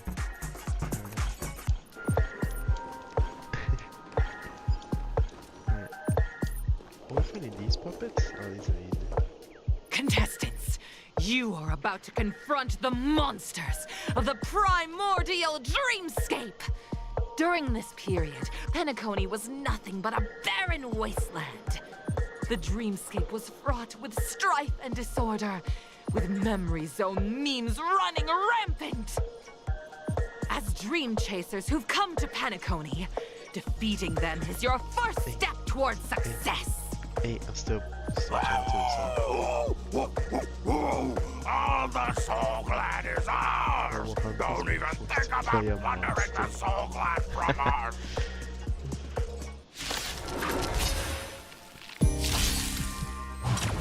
What is that? Dang, gumball machines in this? Holy. Hey, hey.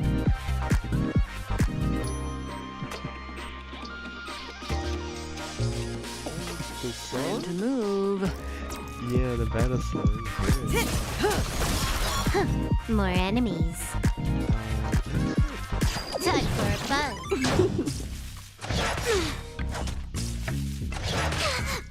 Specimen sighted. Relax. Another journey begins. Still waters of oblivion. I weep for the departed. It too shall fall.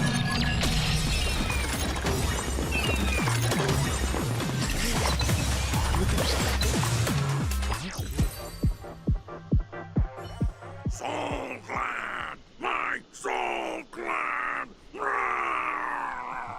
Oh god. Pretty simple. I just hope these tests don't take too long. Nah, they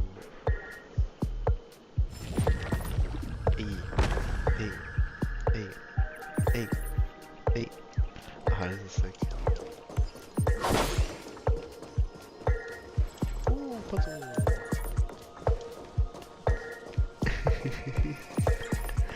True.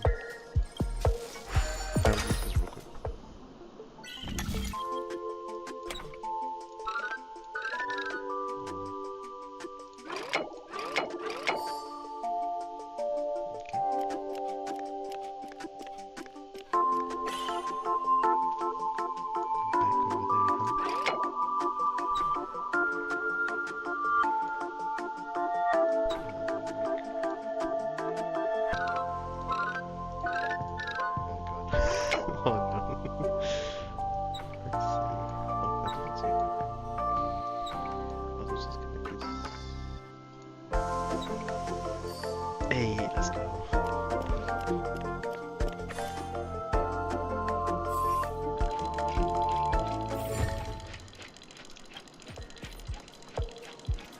Why do we have to play clunky enough for the hard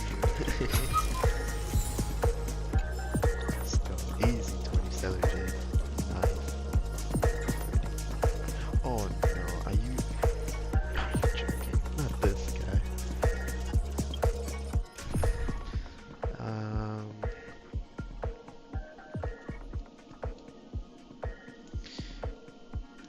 Okay, look, my red room is not even built, so I can't even use him. Oops, over here.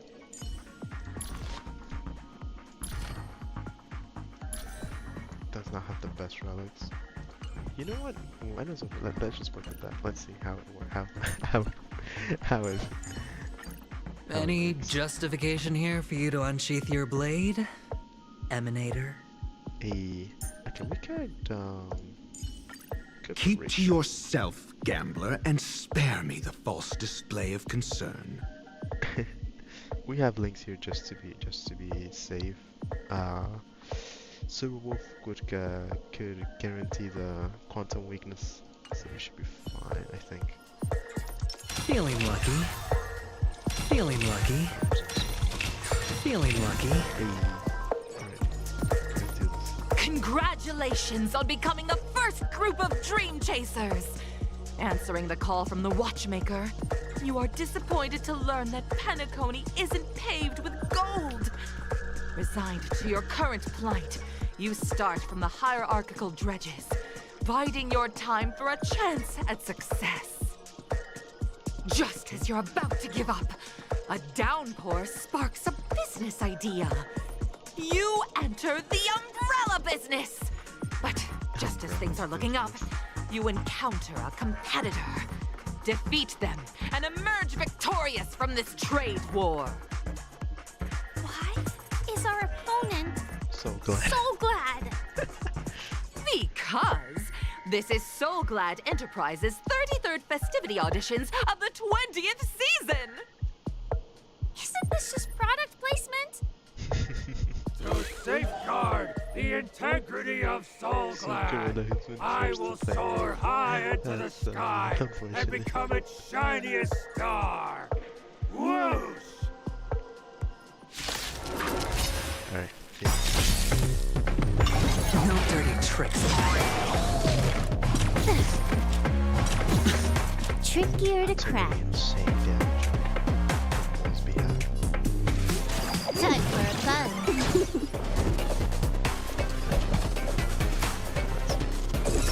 Test.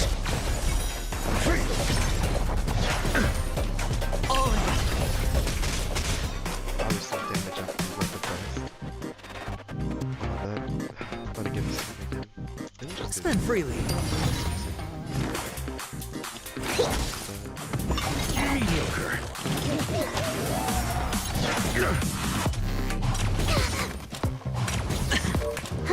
More enemies. Your answers? Answer me. 0 points. Watch your head. Hedge your bets. It is working. It's just bouncing off. It's good. So I have a strap, because I want to bring this quantum. So let's do SAS Perkibi. Oh, alright. Automatically breaks me. Knowledge, the measure of truth and falsehood. This combat needs This is double speed.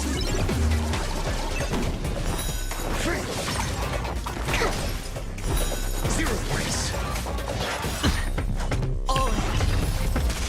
The dice have been cast. Oh, I've not seen this one in a while. Bust. Or maybe I'll take it all. You took the bait. Trouble. Not bad. 5 points. Time for a buzz. A test. 3. Watch your head.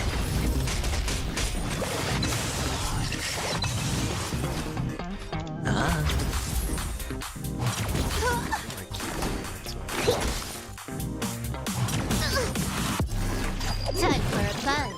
Got the defense. Answer me. 0 points. Sure, I'll play along. Silver Time for a buzz.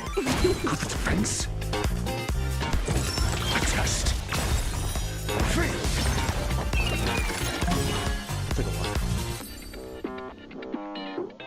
The world kisses me with pain, Adventuring is fun. and I provide with Soulglad in return. Whoosh!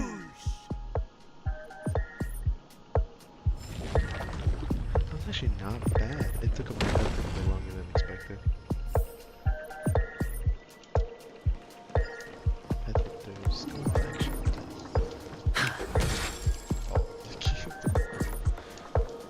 Ooh. Okay, back to the. I would just build one too. Because it requires with debuffs and stuff. Nope. I like how they added, like, they put this. It's pretty cool. We could add Zool. Hey, Kafka. Can I go off script this time? Actually, I don't think we need Zool. I think when I find you fine. She still has to debuff. And we can also put Gallagher here, because why not? Name with you. This should be fine. Finding both, that's even better. Congratulations to our two Dream Chasers for establishing yourselves as budding stars in Penacony. However, now you face a competitor selling at low prices, pushing you to the brink of bankruptcy. Damn. No matter how lengthy the battle, you always persevere. Topple this powerful opponent, and the tides will turn, paving a way to success! None will take my soul glad away from me. I will use the transmutation arcanum to turn into a dinosaur! Oh, dinosaur! Devour my enemies! Capitalism, yeah. Grab a bottle of soul glad and make your dreams a blast!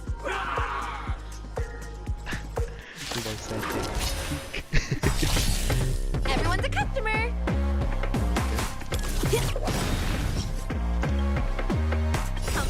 Happy New Year! Good time. Time to say bye. Boom.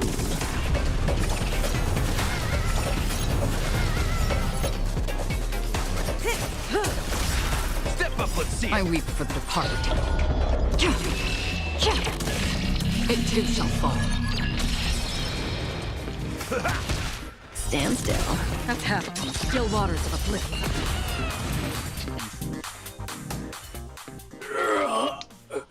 This one's a lot faster. But the soul glad name shall not. You truly are a beast, more than I can ever be. That should do it! Okay. Let's go. Mr. Yang is waiting for us. Ooh, Mr. Yang. Isn't this fight way off from the actual storyline?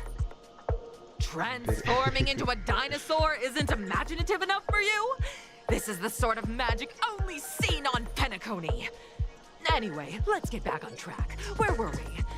Oh, that's right. After an extended battle, you finally emerged victorious! But the companion who journeyed to Penacony with you chose to leave, having lost all hope. In the years that followed, you encountered each other once more on the prosperous streets of Penacony, but dared not call out to one another. Perhaps akin to the lingering regret of every dream chaser. Ah, well done! You brought to life the thrilling action scenes from Once Upon a Time in Dreams with your fighting skills. Looks like we won! Let's hurry up and get to the next stage.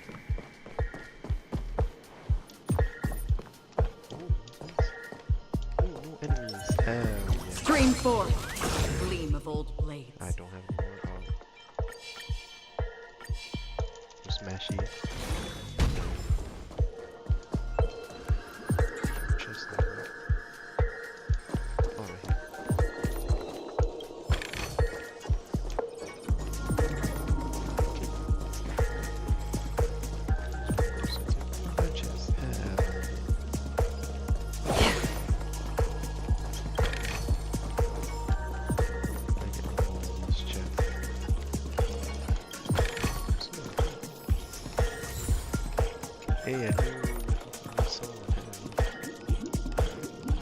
Congrats to both of you for clearing the stage, but more importantly, are you having fun? Fun is more important than success. Look at the time! You finished much faster than that red-haired contestant did. That red-haired contestant. Who is that exactly? Luca. No, you'll find out eventually, but only if you clear the next test first. Welcome to the second stage of the 33rd Scorched Sand Festival in the 20th season, sponsored by Soul Glad Enterprises. Gunfire time! You have the option to choose gunfire and undergo Brother Hanu's trial, or time, where you'll face Clucky's trial. And now, make your choice! Come on, do that. Hanu's trial.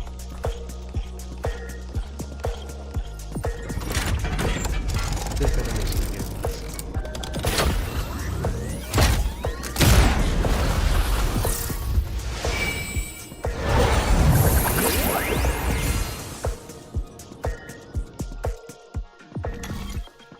That's cool. That's a time trial. Gunfire trial. Oh, I want to try doing a gunfire trial. Let's see how this goes.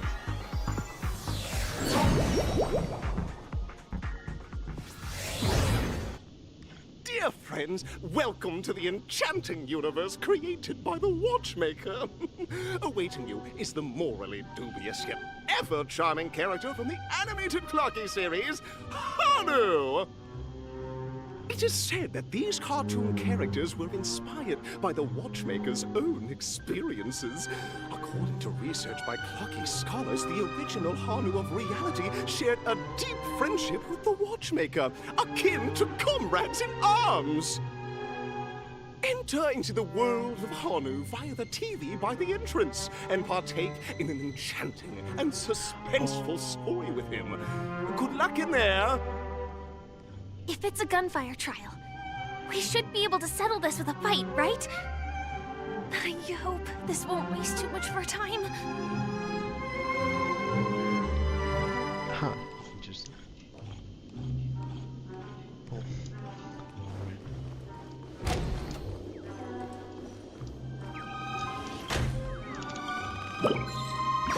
What the fuck?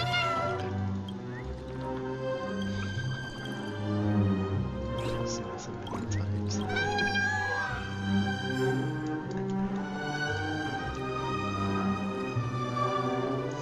Ready? 1, 2, 3.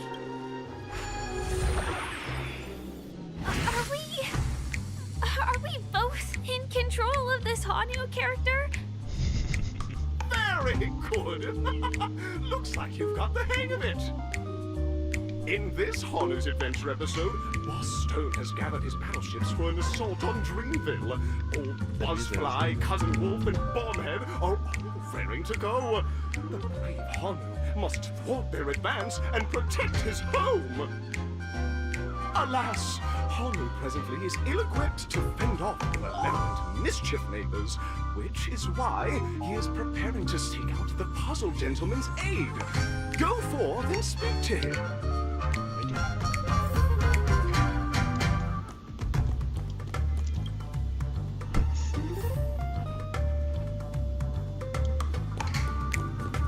Oh, brave Hanu, you look like you could really use some help.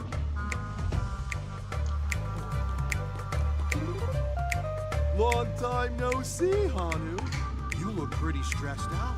How about an intense and thrilling game of Dream Jigsaw to blow off some steam?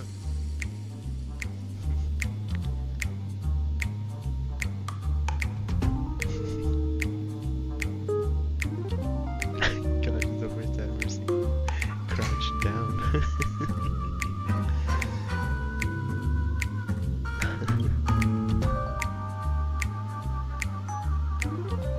Oh, I can't respond with that. Alright, if I can't say any of it, that should be the coolest meme in history. Oh my! Are you telling me that Boss Stone has rallied the villains to seize Dreamville? What a dreadful twist of fate! Listen closely, Hanu. I'm aware you're in need of a suitable weapon. And I also know there's one just upstairs. But you know what? You'll have to play an exhilarating round of Dream Jigsaw first. No Jigsaw, no moving forward.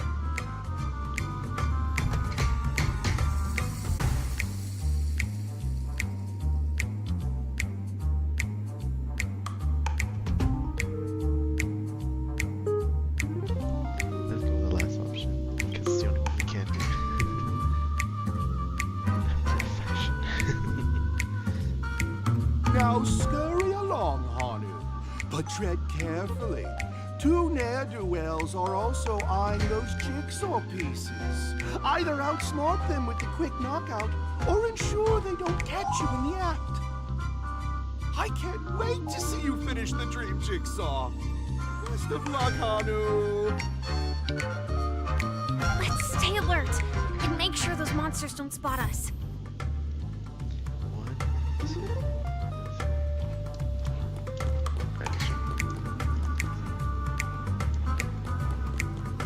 It appears we can't climb the stairs in our current state.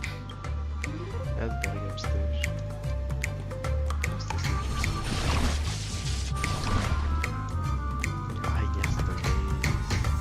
Look up there! If we can push that thing down, do you think that would do the trick?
Jigsaw pieces.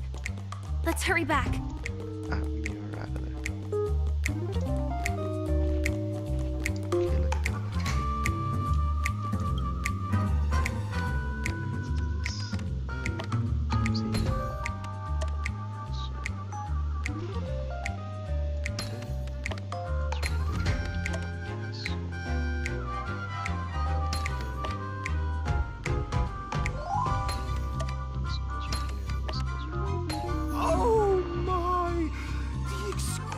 Sensation of perfect alignment! My organizational itch has been quite thoroughly scratched. Hurry now, Hanu! Touch that TV set and transform back into your old self. Then head upstairs. Your weapon awaits you there. Oh, now I can go upstairs. Are such haphazard instructions really okay?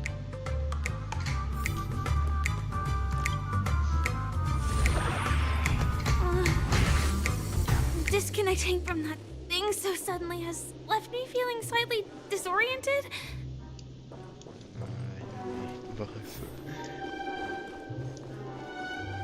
They flashed my eyes.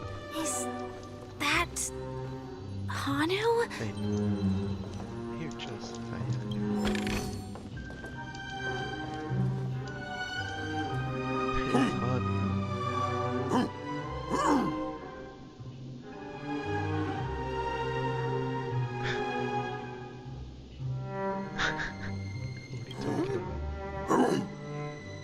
What exactly is he talking about? Tick-tock! It's time for me to make an appearance! Oh, Lord. God, not the goons.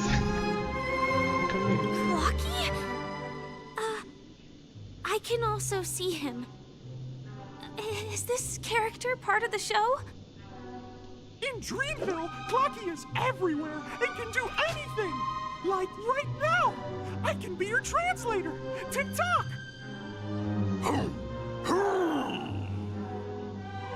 Hanu says, battle!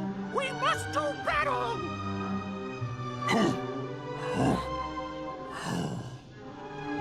The enemy is at our doorstep, and we have no path of retreat for the future of Dreamville! Damn, that money is that's kids.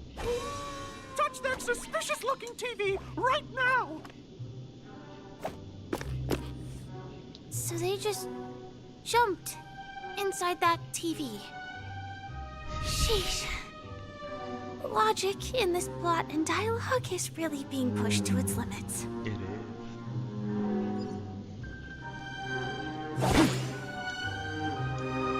Well, here we go again. Ready? Yes.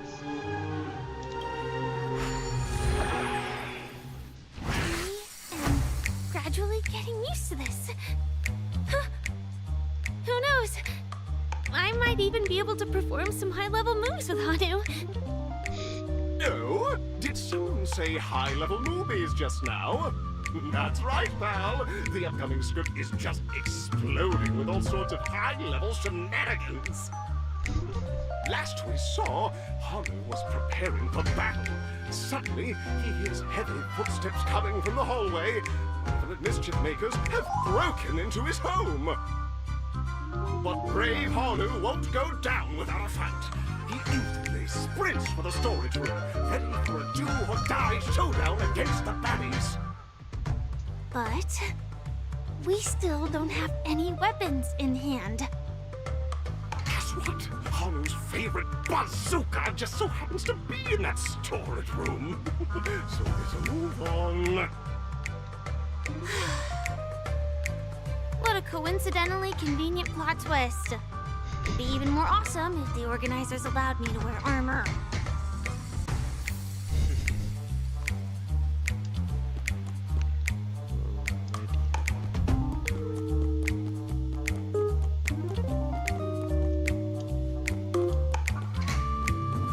The storage room. It's behind the shelves, right?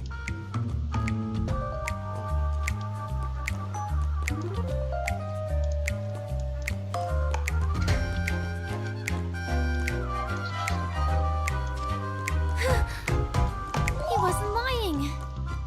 There's actually a bazooka here. Why is it?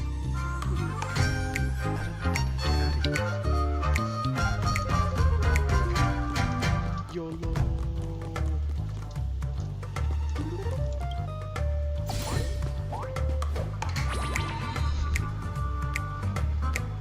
Now we should have a way of dealing with those baddies. That guy's asleep, so it doesn't matter. More worried about this.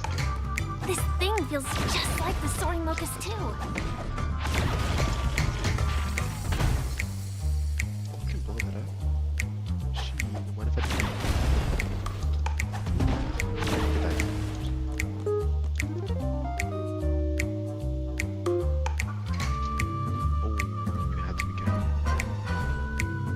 Careful. It looks like we've got more company. Get ready to fire! get ready to fire? I got Home Alone! Ain't no way. Ah, that's hilarious.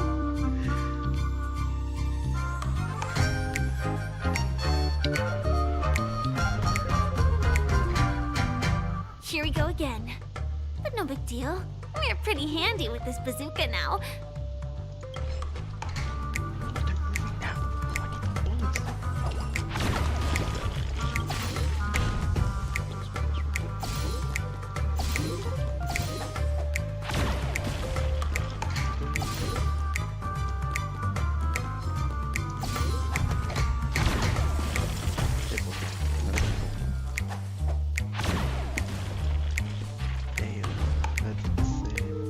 That should be all of them, right? Oh my! Hanu is on on the street. Everyone, the stage is complete. Quickly, head through the TV to the next stage. Where's the next stage?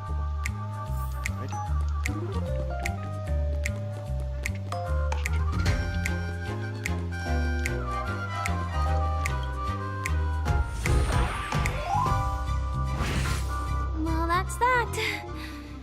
But it is gonna be hard to let go of this bazooka. Yeah, it's not over apparently. Never mind. Let's hurry over to the next stage. There's a chest right there. Don't mind if I do. Oh. Please be speed for June. Please. God, no. It's not even speed. It's attack. Alright, we take those things. Ooh, collect. Base camp. What is this? Don't know what's this. Collect. Another disc. Little season.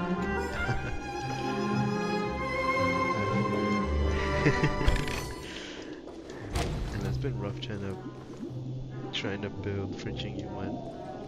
Insane. Congratulations to both of you! Oh, you've overcome all obstacles and proven yourselves.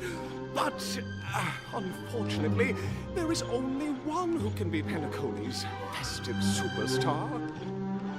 In the final stage, you will face the defending champion. If you fail, you will lose the opportunity to become the festive superstar. Welcome to the 33rd Scorched Sand Festival's third stage in the 20th season, sponsored by Soul Glad Enterprises, Superstar Showdown. Gee. Alrighty. Oh, that's sick. Yeah, no, I feel that too. Why I should not build it? I'm trying to experience it.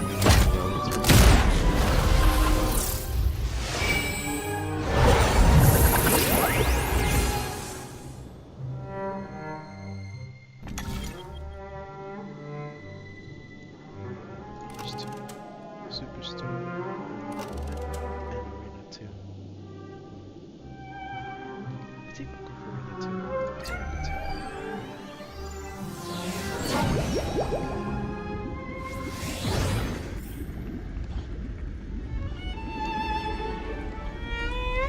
Take victory, Superstar Showdown.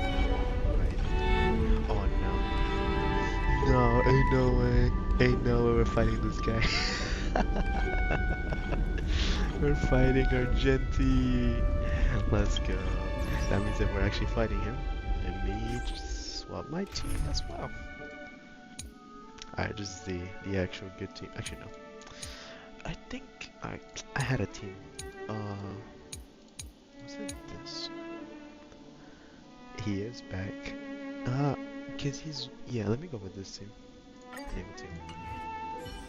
Hey, Ronay is back.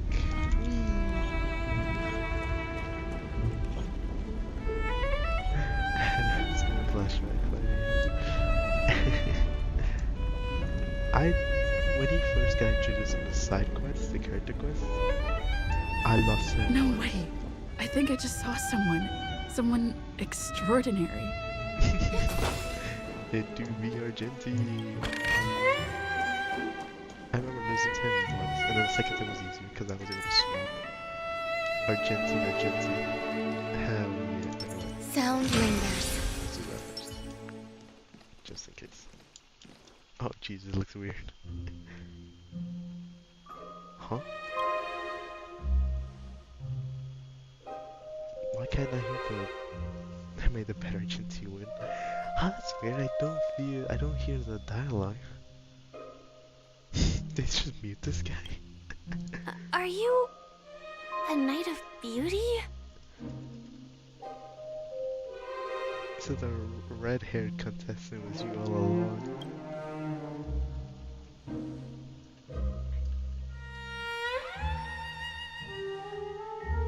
Oh really? has been a bug that people have talked about. Oh, really? Oh, I didn't even notice that. Oh, that's unfortunate. I could just hear his voice anyways. Unfortunately, when you have a mech pilot, stray cat duelist, galactic ninja, and quadrilateral along with 32 other sources, destroys any predicament safe and sound. I then led them all here to reveal harmony with the countless other splendid beings. Yeah, you're the only one.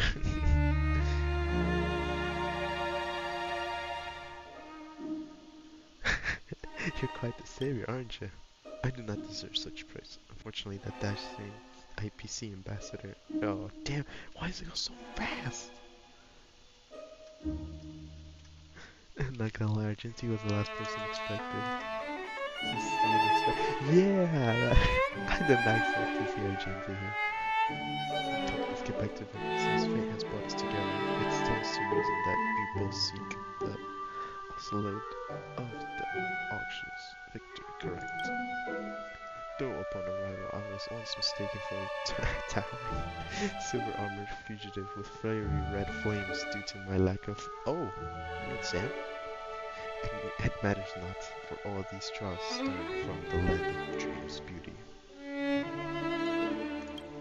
What matters is now that I stand before you, our paths have crossed. I, Argenti of the Knights of Beauty, am humbly requesting for a battle in the name of the Code of Chivalry with Thebos.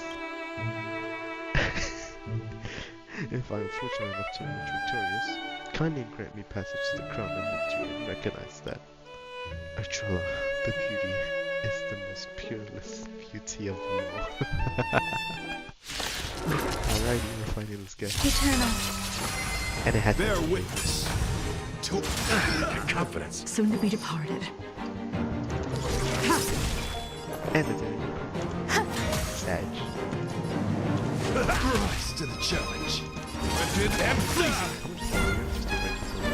Protect all beauty. Let the duel commence. Put forth all your might. Oh, okay, nice. Ooh, that damage was... Blade of moonlight. Every petal, all will be swept away by the wind. Ready for dinner. Grace and elegance.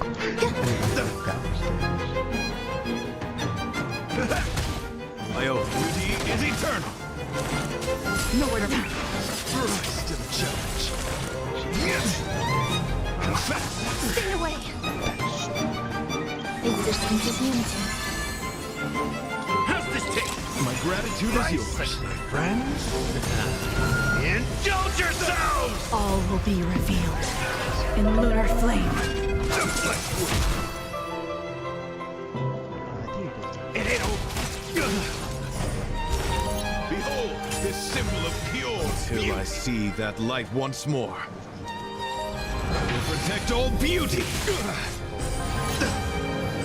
Rise to the You are fighting a gentleman, my guiding light. Wretched and fleeting.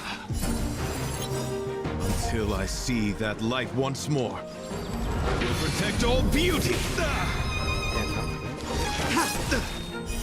Blade of moonlight. Pledge thy loyalty. Put forth all your might. Try harder. That's what you got. Every petal, all will be swept away by the wind.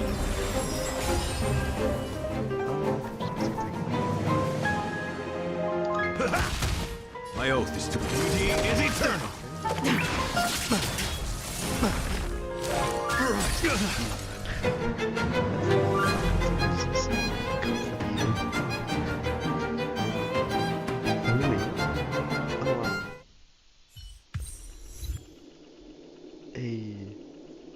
Oh yeah, beautiful, beautiful, truly a captivating contest.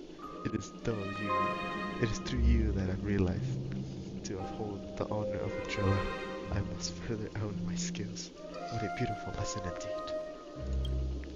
Your force, my dear friend, beautiful miss, the audition's crown is yours to claim.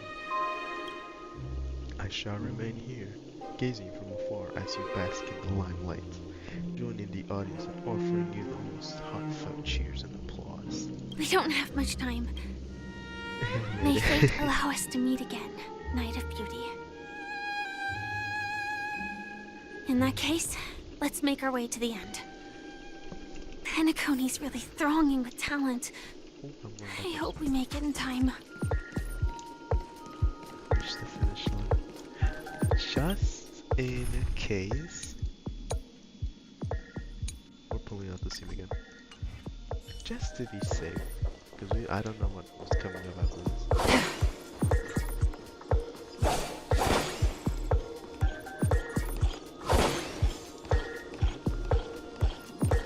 Path of the Superstar.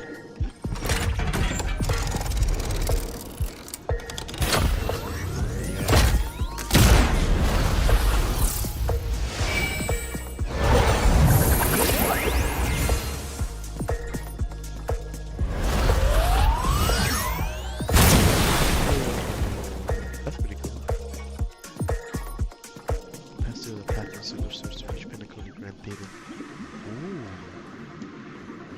Congratulations to the Galactic Baseballer and Firefly on becoming the Sports and Festival champions! We look forward to their amazing entrance in the Charmony Festival!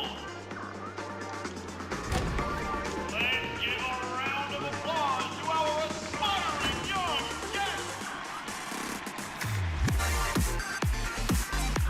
So it's back. Hey, hey, hey, hey, hey. This is pretty sick stage. I can't That's funny. We're doing an interview? Congratulations to the both of you on becoming the festive superstars of this year's Charmony Festival. Sunday? Before entering the Grand Theater, I, on behalf of the organizers, extend my sincere congratulations to you, wishing you joy under their radiance.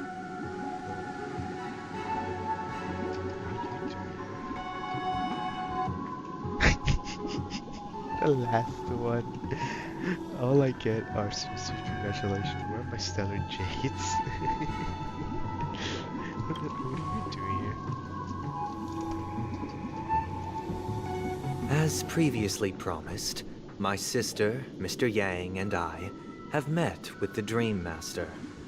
We delved into the truth about Penacony and its Stellaron, and have come to a consensus. Yeah. Both I and the Oak family cannot acquiesce to your request. What do you mean? Just as expected. Just as expected. Yep. Where's Mr. Yang? We acknowledge the perspective of you, Nameless. Penacony does require change, but not as you propose. The planet of festivities cannot and will not revert to a place characterized by chaos, disorder, or anarchy.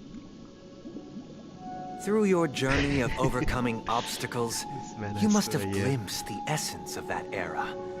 The vulnerable ruthlessly eliminated, equality non-existent, common folk living precarious lives, eking out a dreary existence. Ultimately, only heroes like yourselves manage to achieve success. But I would dare ask, if you did not possess the special status of having a Stellaron, and you were but an anonymous and frail member among the masses, which Penacony would you prefer? A dystopia for the survival of the fittest, or a sweet dream paradise for all? There's nothing wrong with being a bit of a sweet paradise. Doesn't sound too bad. I don't know. Why are you asking me? Yeah, why are you asking me? Mom.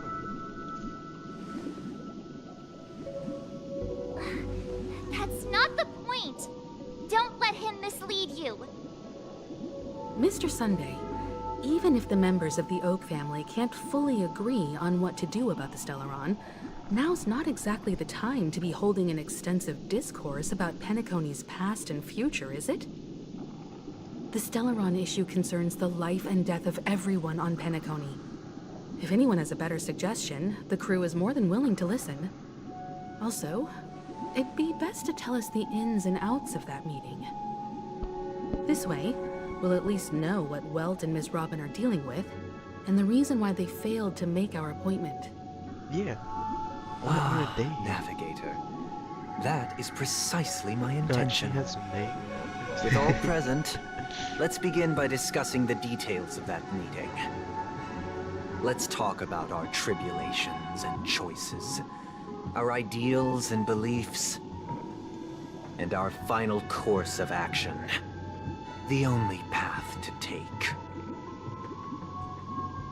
What does he mean by that? A while ago.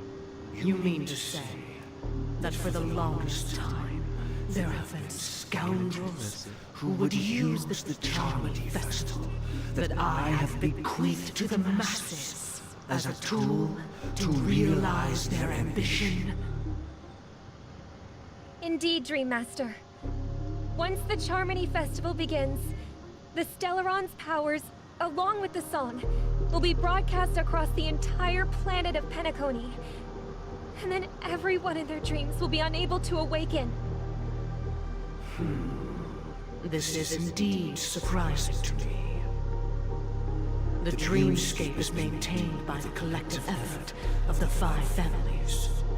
If someone were to use the Charmony Festival to recklessly disseminate the power of the Stellaron, this individual must hold a position of great authority. Do you have any suspects? I'd like to ask, did you really not know of the Stellaron's existence? I would have never thought that this nameless would point the spear at me. Quite astonishing indeed. If I have offended, the Astral Express extends its sincere apologies. But the current circumstances are dire and leave no room for meticulous inquiry. We're doing this out of concern for the Dreamscape's safety. So, if you could, please alleviate our concerns. Dream Master, it's just to prove that the Charmony Festival has nothing to do with the Stellaron. If we're being overly cautious, I will return to the stage to offer tribute in song, just per the arrangement. Damn, is that bird again? Sunday, Robin. I've watched you two grow up, and know your dispositions like the back of my hand. Both of you, right now, can surely be lauded as their most devout advocates. I already know your resolve. The magnitude of this matter is enormous, and cannot be taken lightly. Since Mr. Yang has asked with such earnestness, I will personally respond in kind. If there is a need, the entire Oak family will be mobilized to heed your call. Someday, might I ask you to beseech them to cast their light unto me, and question me in their stead, so that no lies may be concealed? I will do as you command. Robin, could I entrust you to be present as a witness, to document the truth, and to proclaim my innocence, so that all slander may be utterly dispelled? I will do as you command. May thy will be carried out on earth, just as it is in the heavens. Oh, triple-faced soul, please sear his tongue and palms with a hot iron, so that he will not be able to fabricate lies and make false vows. No, it's that curse again. Let us begin. I knew it. There is nothing else to prepare. I knew it was that dumb curse. Understood. Question. Have you devoted your life to your god, never worshipping other gods? Naturally. Because this is the same what happened to adventuring. Do you love your god as you do yourself? Always heeding their admonishments? Naturally. Have you strayed from the path expected by your god, betraying their name? Never. Have you ever been inordinate with your asks of your god, coveting more than the foundation of the creation itself? Never. Then, a final question. Do you swear to fulfill all vows, past, present, and future? With the Eon as my witness, if I do not deliver on my words, or if I renege on my vows, may I be cursed in accordance with divine law. They have seen your faith, and have endorsed your faith. With this, it can be evidenced... Just a moment. What is it, Mr. Yang? I have another question I hope to have answered. To my understanding, the family's harmony and prosperity have never relied on so-called divine laws. The god you both mentioned, are they truly Shipe? Path of harmony. Oh no, I don't know. Mr. Yang should know that those belonging to the family toil together as if they were kin, embracing solidarity and unity under their light. All duplicity is laid bare before the harmony. Such a delicate and complex symphony. Which other god could perfectly harmonize this, if not for the Great One, Shipe? Perfectly harmonized. Therein lies the problem. It isn't an outsider lurking in the shadows who changed the harmony, but a dissonance that has surreptitiously emerged from within this very symphony itself. In the distant past, there existed an Eon. With one flick of the wrist, they crafted the laws of the cosmos. Their followers formed the Beyond the Sky Choir, spreading solemn and reverent hymns throughout the universe. Later, they fell. The route traversed by this Eon clashed with the harmony, ultimately being absorbed and fused into it. The chorus that once reverberated across worlds fell silent, and when it echoed anew, it was transformed into the hymn of harmony. Though an Eon may perish, paths with no masters still linger. In the all-forgiving harmony, echoes of bygone dissonance may subtly arise. Mr. Yang, being overly astute can be a detriment, especially when you find yourself alone and without allies. So this is how it is. For the sake of our grand cause, Sunday, please afford me to an opportunity to rest. What? Oh no.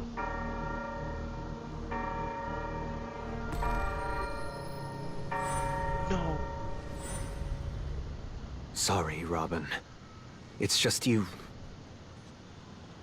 I did not wish for you to know this. This bastard. Ain't no way. It's a pity that things have turned out this way. So, This is the true reason I can't sing. The shadow that envelops Penacony is actually... We were never children of the harmony. Our ideal paradise could not have been crafted by Xipe. True bliss can only be guaranteed by the one who transcends the many. Within the foundation of law, humanity establishes civilization, and through harmony, we obtain order.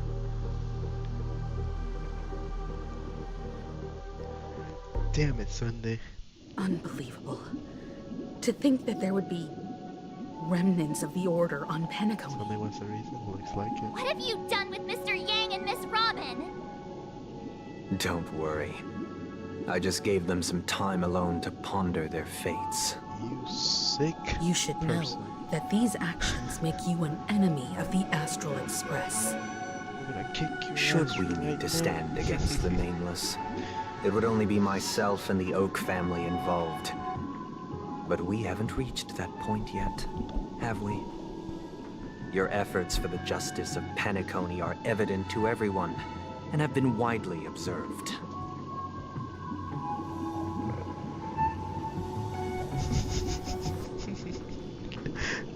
I'm about to roast this man and make him fried chicken. He is chicken with more. That's pretty good.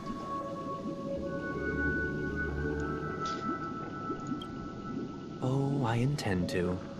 But that hinges on the outcome of this negotiation. If it is the Order that drove you to imprison Welt and Robin, and you're using them to coerce our compliance, then there'll be no point in entertaining any type of discussion. You're mistaken, Miss Himiko. They are in very safe hands. And just as the family has always proclaimed, no one can be harmed in the dreamscape. Least of all in the beautiful new world belonging to the Order. Penacony and the entire universe have witnessed far too much innocent bloodshed. The strong wield their blades against the weak, and the victors push the vanquished to the brink of life. Natural selection. The world abides by this principle, establishing the well-being of humanity atop the corpses of the downtrodden. Only we, or rather, I, possess the power to put an end to this farce. So you've decided to resurrect a dead Eon? What? No one's ever done such a thing. Ain't no way. If Miss Himiko is interested, let's draw back the veil and speak candidly. I've always firmly believed that people can understand one another through peaceful means. I'm willing to divulge the unembellished truth as to the intentions of the Order's Pathstriders, so that you will make better judgment for the Astral Express, for Penacony, and for this stretch of the universe. Words can hardly do justice to the beauty of that ideal. So, come with me, everyone. Let us retrace our steps, and see once again where this road leads. Huh? Where'd he go? This cheeky man. Welcome. This isn't any location in Penacony's dreamscape. It's my inner world. The reason the scenery before you remains unchanged is because your consciousness has drawn on similar concepts to fill in the gaps.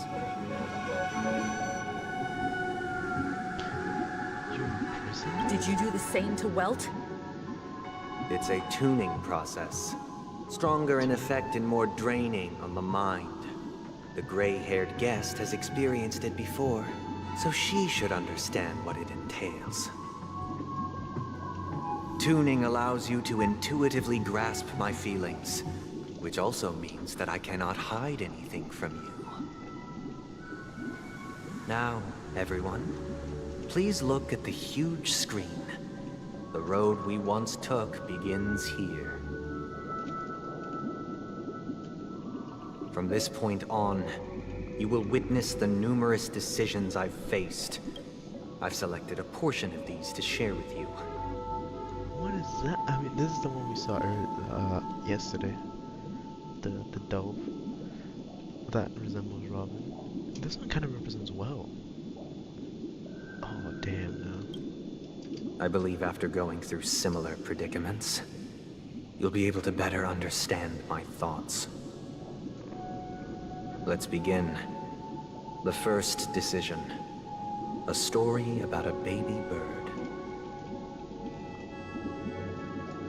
This story happened when Robin and I were very young. We were victims of the Stellaron disaster, and the family's Mr. Gopher Wood, who would later become the Dream Master of Penacony, saw that we siblings had no one to turn to and took us in. Later on, Robin and I lived a time with nary a care in the world. One day, after dinner, while my younger sister and I were lounging about in Mr. Gopher Wood's yard, we spotted a fledgling Charmony dove all on its own. That baby bird was tiny. It didn't even have all of its feathers, and it couldn't sing. When we found it, it was already on its last breath, having fallen into a shrub, probably abandoned by its parents.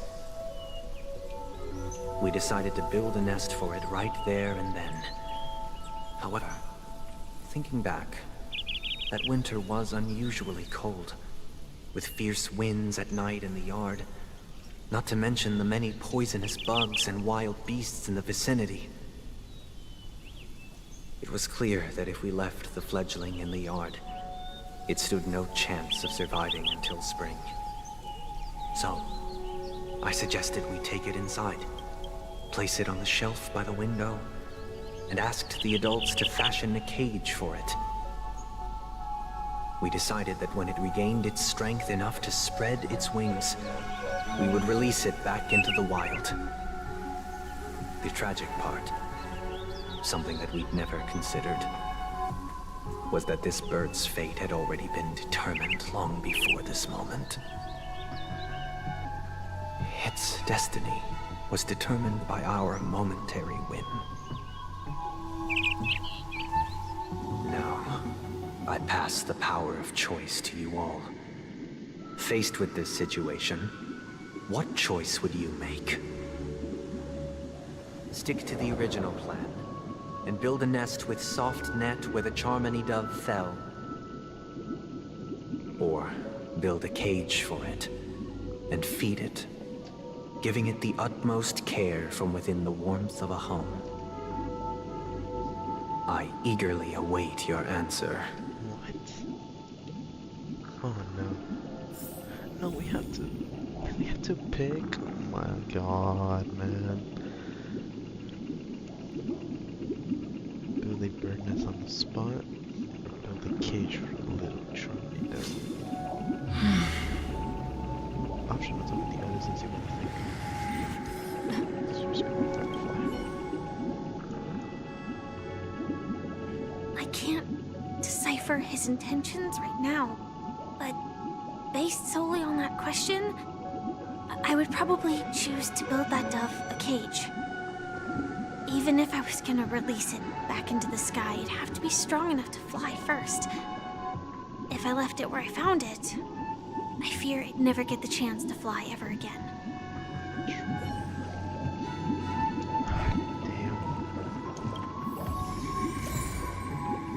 Walk of Fame.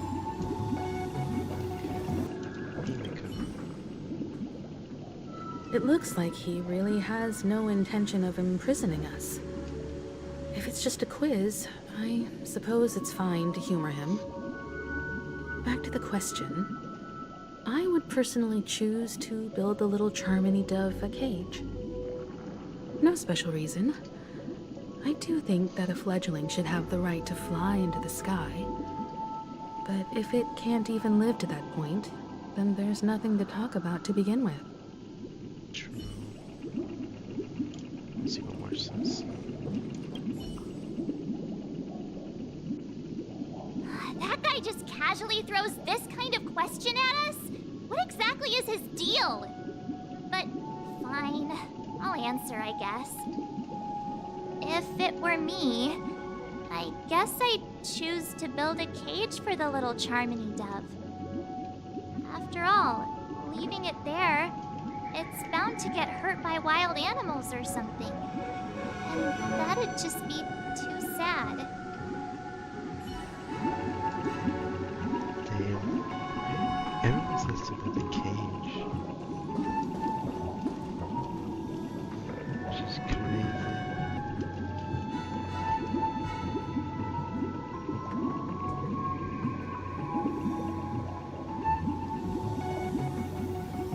This is so weird.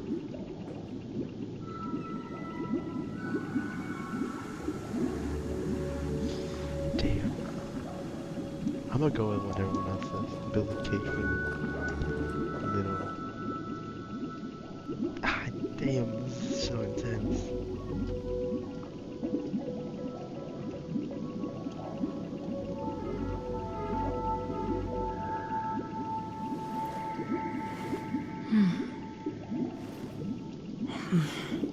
Damn, this is so intense. I'm trying to think about it.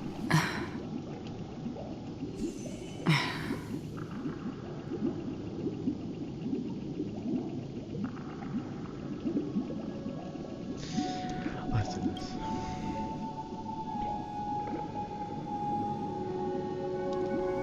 I'm happy to see that you made a choice similar to ours. If your mind is made up, let me reveal the outcome of this choice. We passionately nursed it back to health, preparing only the best food for it every day. We even preened its feathers. Later, on the day that Robin left Penacony, we opened the cage door and let it fly back into the sky. I watched it for a long while by the window, probably about 3 or so days. In those 3 long days, the little Charmony dove tried again and again to spread its wings to fly into the sky, but fell to the ground, only to keep trying. Finally, on the 137th attempt, it succeeded. But its attempt did not go perfectly. After flying unsteadily for a while, it fell to the ground, unable to grasp the direction of the air currents. The fall shattered its wings. It writhed helplessly in my embrace. But it was all for naught, finally succumbing to a painful demise. And in that instant, our tender care, our given love and hopes, they all became the inevitable push that sent it to its death. Damn. I deeply regret the choices we made. Next, let us head to the second decision. This time, it's the story of a dream chaser. This story happened when I was appointed as Bronze Melodia, a position exclusive to the Oak family, charged with listening to the problems and vexations of Dreamscape residents, and providing them with the relevant guidance. It was during that period that I had the opportunity to hear voices from all corners of the Dreamscape. Joy, sorrow, arrogance, regret. The complex tapestry of human nature that formed the world. And I was fortunate to catch a glimpse of it. He was a dream chaser, and an illegal stowaway. Just like the rest of them, he came to Penacony in search of a better life, except that, to most people, the price he paid. Oh, I suppose you could say it the was guy that sold everything. His house. He told children, me that little. I sold everything I could at home. The house, the land, even his 2 children. He said he could not afford to raise them, and that at least they could eat if they lived as slaves. He had a plan in place, he would buy back his children once he had made his fortune, and enjoy Penacony's beautiful dream with them. Alas, his plan to smuggle himself was somewhat clumsy, and he was sniffed out by those pig-headed hounds. Oh, damn. After hearing the Dream Chaser's story, I immediately appealed to the Bloodhound family to cease their pursuit. That way, at least he could live peacefully. But I was still too naive to the ways of the world. I did not anticipate that what I thought was a kind gesture would later lead to dire consequences. Oh, so that guy died? I'll tell you the outcome soon. For now, I'd like you all to make a choice. Will you do as I did, and try to convince the Bloodhound family to stop their pursuit, so that the Dream Chaser may live peacefully and realize his wishes? Or will you remain silent, leaving him to languish while the hounds are hot on his heels, until his inevitable judgment arrives? I look forward to everyone's decisions. Who knows? Perhaps they might even alter the outcome of this tragedy.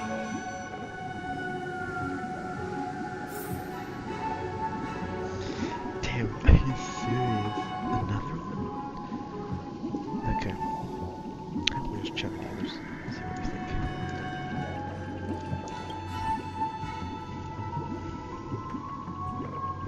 This question...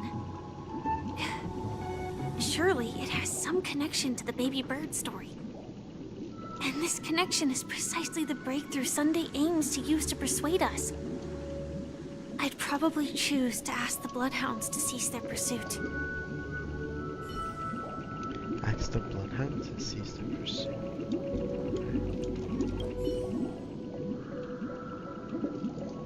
A Dream Chaser story. If I acted out of kindness, I would probably ask the Bloodhounds to stop their pursuit and lend him a hand. But what cruel repercussion would this choice result in? I think Sunday must have been deeply impressed by the limitations of the strong defending the weak through this incident.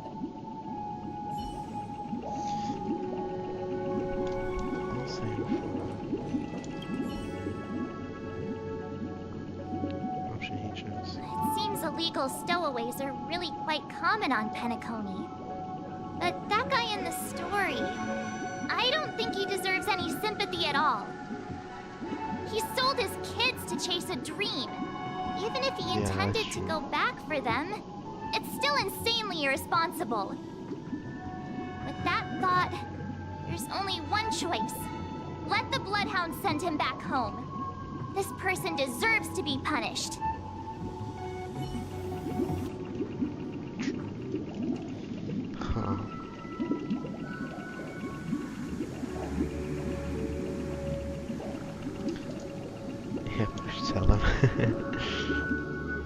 Says to convince the Bloodhounds to cease pursuit. March is like, if it was up to me, yeah, I would just be like, enforce the law. Like, what the fuck? Why? Or would you remain silent, leaving him to languish? It's hot on his heels. Yeah. It seems you, like me, are pondering whether a different choice could have led to a better outcome. Sadly, his fate would only be more tragic. Say he never gets caught. He would only die from delirium. The methods with which illegal stowaways enter dreams are unorthodox. Not flawless like the hotels. He has to read the living in the dreamscape would be a mere pipe dream.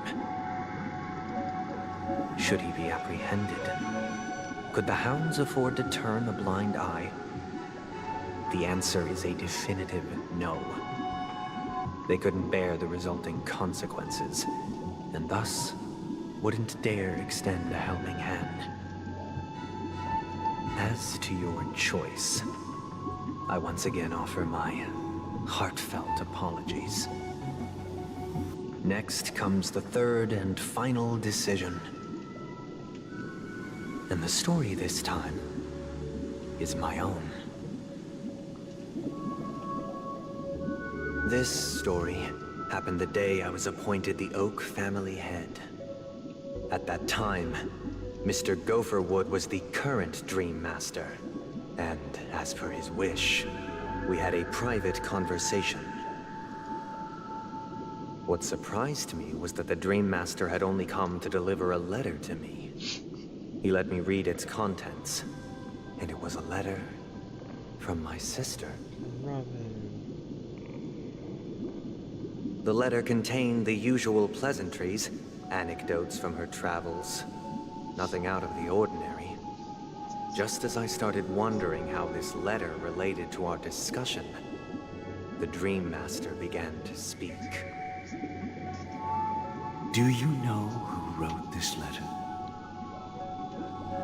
My sister, of course. But why would you personally visit me to hand me a letter from my sister containing mere trivialities? To help you grasp the full scope of this issue. Do you know where Robin is at this moment? From what the letter indicates, she must be in Caspelina 8, correct? She's touring there right now. Correct. Has she mentioned anything about a stray bullet? A stray bullet? What? A war has broken out on that planet. It is because of this very reason that Robin chose this destination. To spread the word of the Harmony. And to save the lives of that planet. She personally made for the front lines. She hoped to ease the people's suffering with song, and was willing to brave mortal danger to deliver the IPC's medical supplies. Unfortunately, stray bullets show no such compassion. Is she all right? If the operation was successful, she should probably be recovering in the field hospital. By the eon above, the bullet struck her neck directly, yet possibly as a reward for her consistent deeds of harmony. It didn't hit any vital arteries. Once you've attended to your outstanding tasks, it'd be advisable to write her back as soon as possible. Those damned savages! I'll pack my bags right away. My gratitude for bringing this to my attention, Mr. Gopherwood. Now you understand why she always wears such elaborate neck ornaments, don't you? I didn't even notice. How could this happen? Miss Robin. It's all in the past, so please don't worry. I share this in the meager hope that you will understand the Harmony's limitations and predicament. As grandiose as the strong defending the weak sounds, many times, it is nothing more than wishful thinking. Likewise, I've prepared one last question, one last choice. But rest assured, this choice will not have any grave consequences. Better not. Because this is merely a figment of imagination, a nightmare that has haunted me through countless nights. If you ever had the opportunity to make a choice like I did, would you still support Robin's journey on the path of harmony?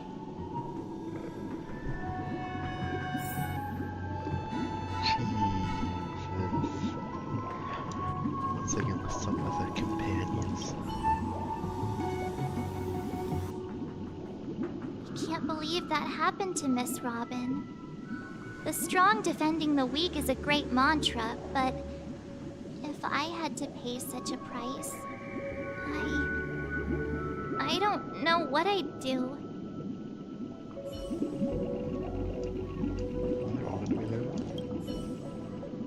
I often feel like I've dreamt of similar scenes on certain nights.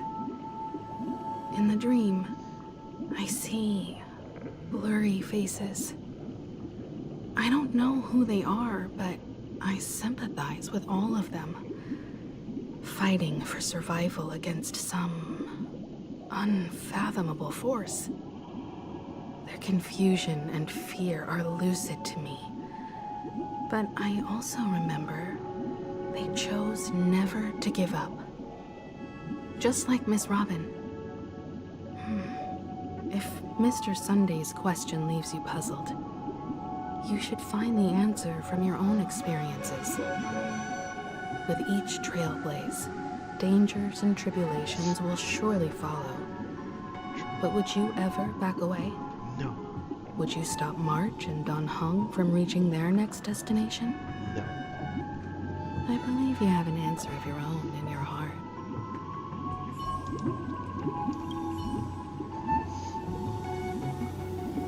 Miss Robin's courage is admirable. And here I was thinking she was just another superstar celebrity. But the fact that she's also Mr. Sunday's younger sister?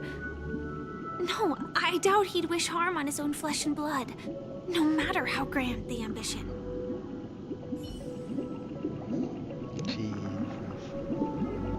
Alright, listen to me, I'll pick this. Support Robin to go on the journey.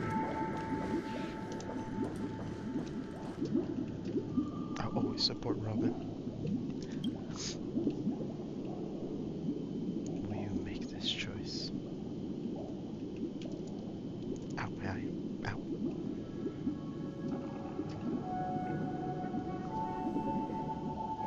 Oh, just gonna... No, I'm supporting you. I see. I am now aware of everyone's stances. Raising these questions merely serves to illustrate one point. The plight of Penacony cannot be salvaged by the Harmony. The true foundation for a sweet dream paradise can only be established through the Order, where the strong govern the weak. I know the suffering of being tormented, the turmoil of losing your way, how sorrow and even despair set in when matters don't work out. All of this causes me unending pain, because this is not what happiness is at all. We must teach the weak how to live a happy life. And this life isn't some noble propriety that the upper crust preaches, but in definitive terms, a way of survival that belongs to everyone. So what is your definition of living a happy life? Good question. Human consciousness is fundamentally an illusion, a cage known as self-worth. People lured in by this illusion make mistakes, yet still ask that external influences bear the burden. When one mistake after the next permeates the masses, they become impossible to trace.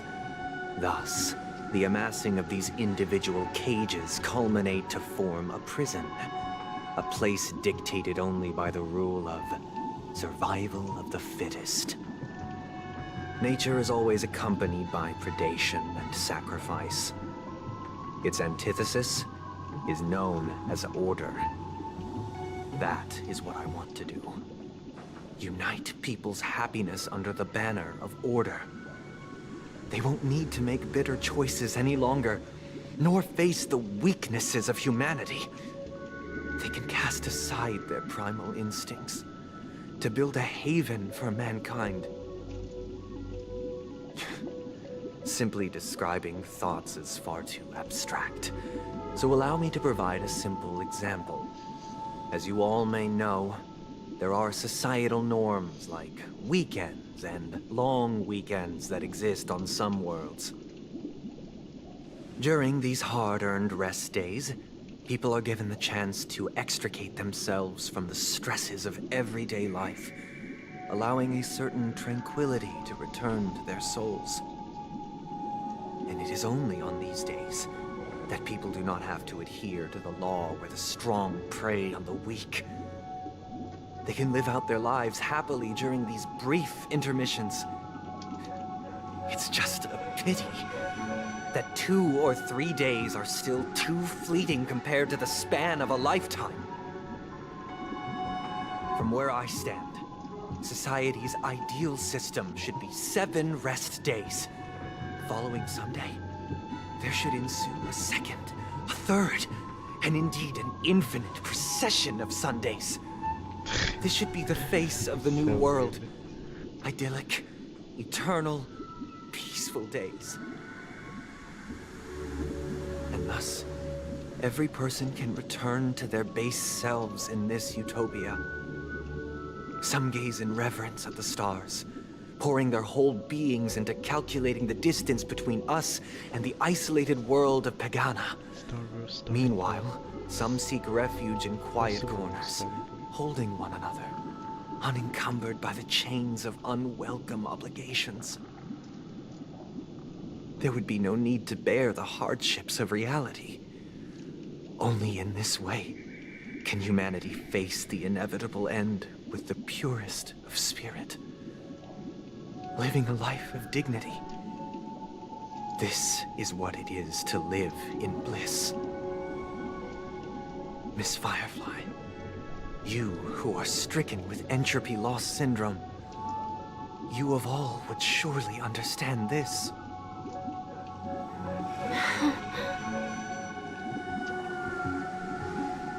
It sounds like a flawless theory.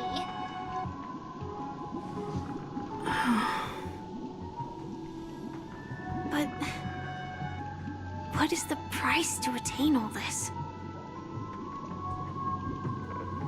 The cost is minute, merely a personal and eternal sacrifice. If this paradise is to be maintained for everyone, someone must remain trapped in solitary awakening until the end of the cosmos. Awakening.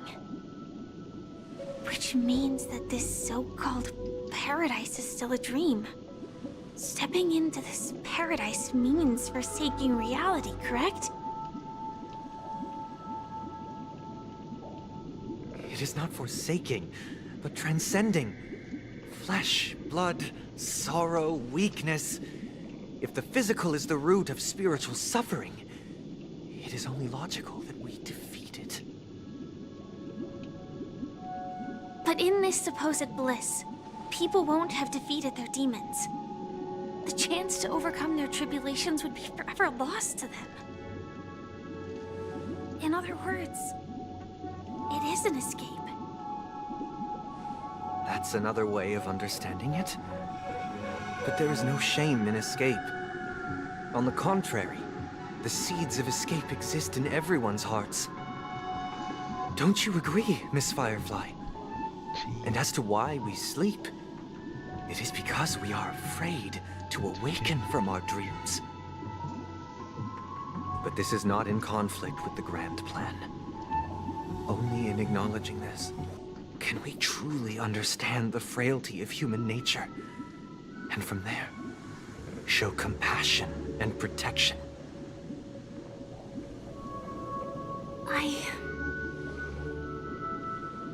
I admit that you are a born leader. Your perspective on humanity brims with pessimism.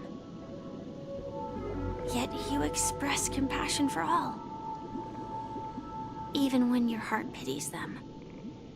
But unlike you, I live for the self. From my perspective, individuals making choices for themselves is their birthright. Yes. The want to escape may be innate in the weak. But whether they are weak or not, it is not up to another to decide. Perhaps in your mind, you also view me as weak?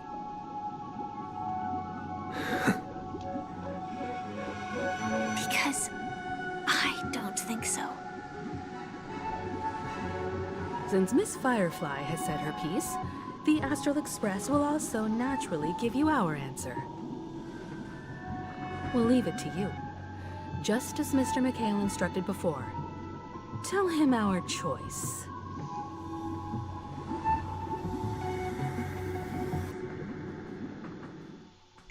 Oh. Not long ago. What is this place? Oh, Misha! Does this place ring any bells, Misha? I don't know, but I feel a sense of déjà vu. What is this place? It's the realm within a dream bubble. This was left to the Astral Express by a Nameless, but weirdly, when we entered it, it was completely empty. Dr. Edward from the Dreamscape sales store told me that dreams are formed from memories, and a dream bubble can't take shape if its core is empty. So I thought you might be able to help us in unraveling this mystery, Misha. As a hotel doorman, you know Penacony best among us. Among us, I don't know much about dream bubbles, but if you want to figure out what this mansion is, I'll do my best. I'm counting on you then. Himeko, I still don't get it. Why were you so sure that Misha had a connection with this dream bubble? I wasn't sure. It was just a hunch. But since Misha feels familiar with this place, my hunch might be correct. This place feels a bit nostalgic. This place looks a bit familiar. Exactly. This is where you and Firefly encountered death, which we now know as dormancy. Considering its connection to Dreamflux Reef, it's not surprising it appeared here. The question now is, who brought you here? Based on the clues we have so far, it's unlikely to be that masked fool. So identifying them is crucial to us. We're drawing closer to the truth once more. Let's give Misha some time, as I believe he'll unveil the secret of this dream bubble. All right, but there are doors all over the place. Which one should we choose? Do you have any idea, Misha? I guess... maybe this way?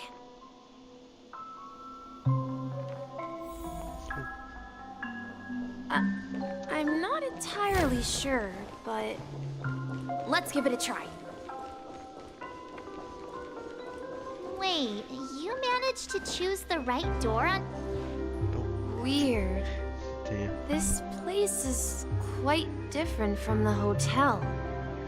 But I feel like I've been here before, and even lived here for a while.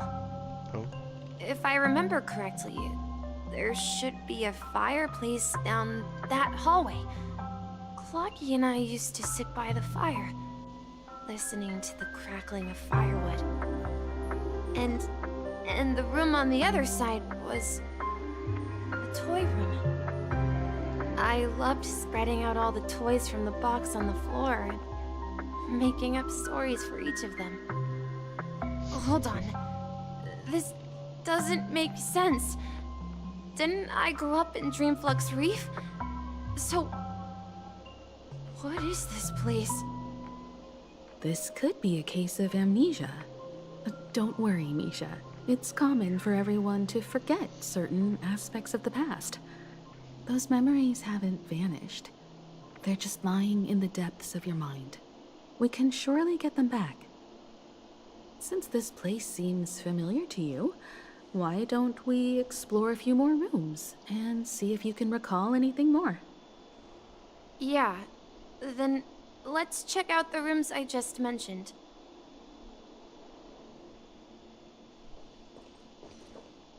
Alrighty, let's check the toy room. Tick-tock. That TikTok is back. Oh.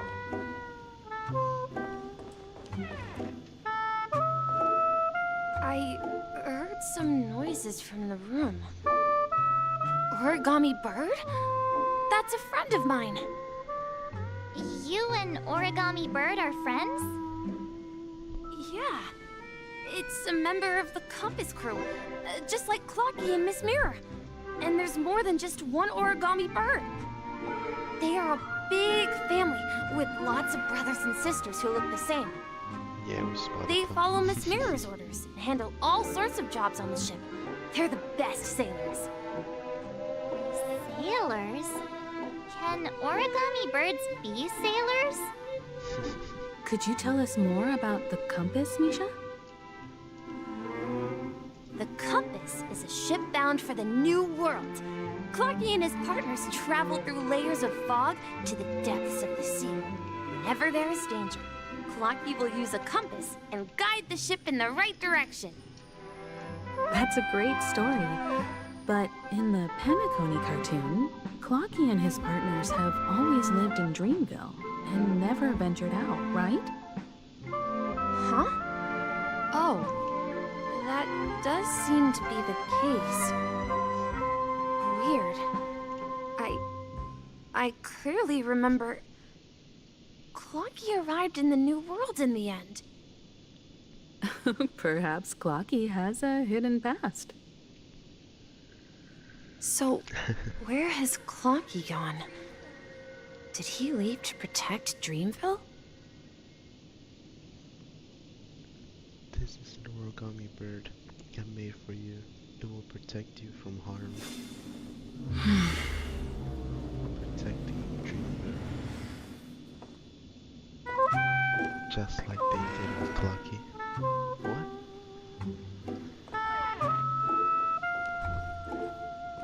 So weird.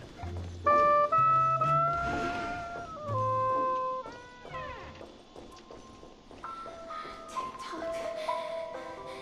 Tick-tock.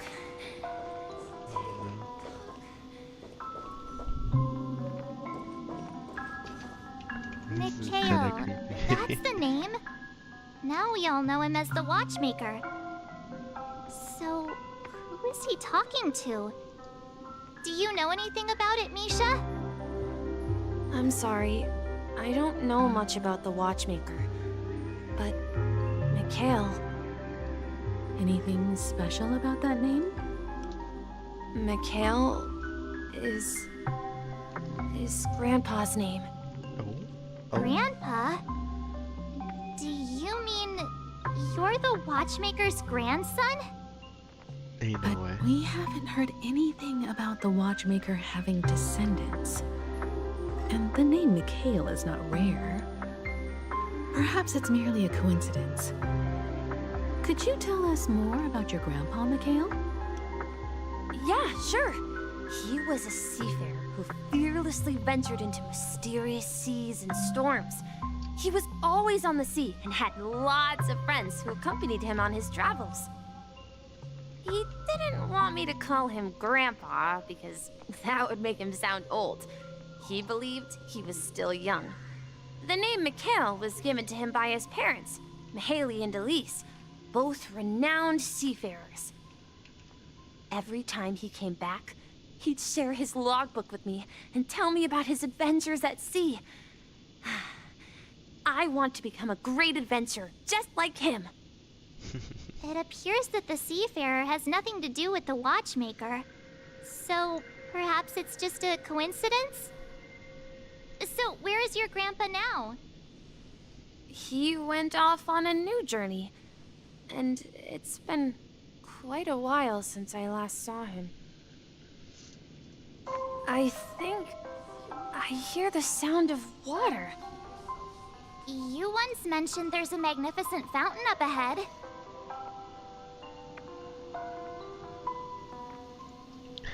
So you need to keep yourself safe too. Okay, Mikhail. I promise you. Oh, jeez.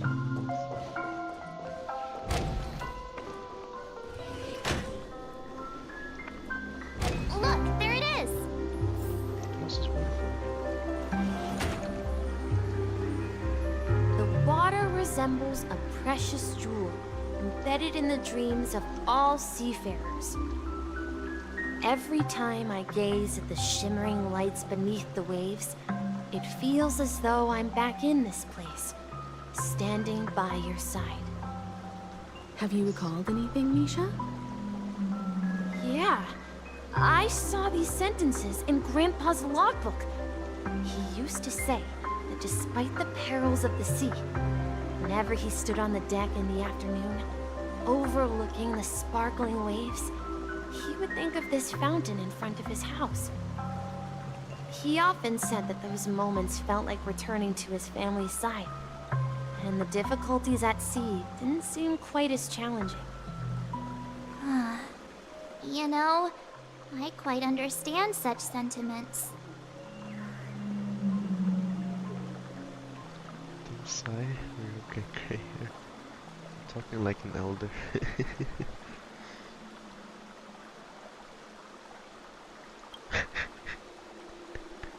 I'm not an elder.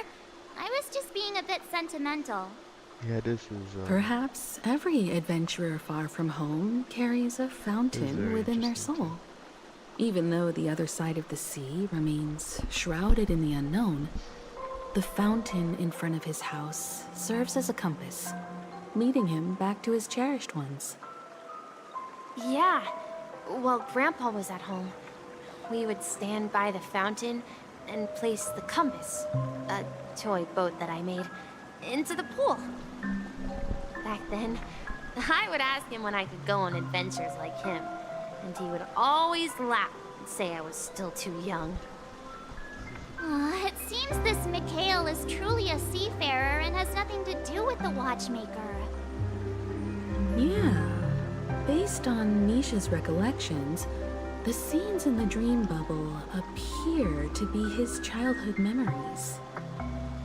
But this raises more questions. According to Misha, he was clearly born on an oceanic planet and led an ordinary life, with no connection to Penacony at all. Could this be some sort of metaphor? Perhaps the sea refers to the memory zone. I'm sorry. I don't know, but my memories keep pouring out uncontrollably, like water flowing from a fountain. Perhaps I'll remember more things if we go further.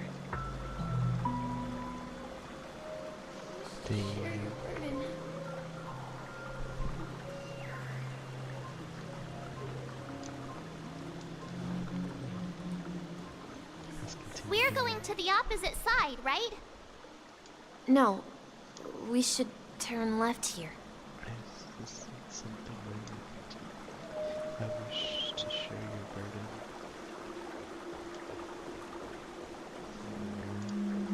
Huh? Something feels different about this place. This is it. I remember this corridor.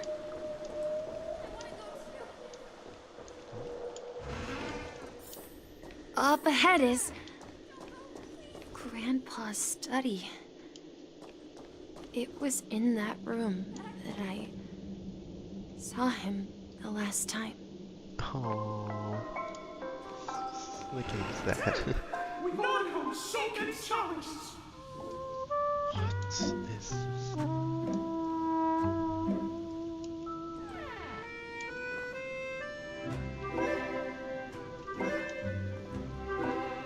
The atmosphere in this room feels totally different. Misha! You finally come! Clocky, you're here! Yeah. This is the room where we first met each other. Are those books on the bookshelf logbooks left behind by that seafarer? Yeah. Whenever he came back, he placed a logbook on the bookshelf in his room. They contain records of his expeditions to every corner of the world. He described our world as a fountain. At some point, the sea started to gradually swallow up the land where people lived. To ensure that everyone had land to settle on, he had to continue exploring the sea. and search for the source of the rising seawater. On that day, he called me to his study, telling me that he was embarking on another journey. However, I could sense the gravity in his expression. It was the same look I had seen on my father's face before his final voyage. I asked him if I could go with him, but he said that my adventure lay elsewhere and told me to stay home and patiently await a certain sound at the door. What sound? He told me about a vast ocean in the sky. An ocean of stars. He spoke of a train that transports children with a desire to venture far away, traversing the sea of stars without ever stopping. He said that he knew the crew on the train, and that he had asked them to take me along. He said the journey I had always dreamed of would start there. A train? Could it be the Astral Express? It's the Astral Express. I remember now. Grandpa's friends are a group of nameless who came to this world to resolve a disaster caused by a star. Then, he gave his pocket watch to me. It was his cherished treasure, appearing in every one of his adventure tales. He explained that difficult times were ahead, but assured me that the watch would guide me. He said, as long as I kept moving forward, I'd eventually reach my desired destination. And then, it was as if I heard the distant sound of a train whistle, echoing throughout the room. Exactly, Misha! And then we followed that whistle, didn't we? Yeah. I think I can still find the way we took back then. Damn. No. Oh.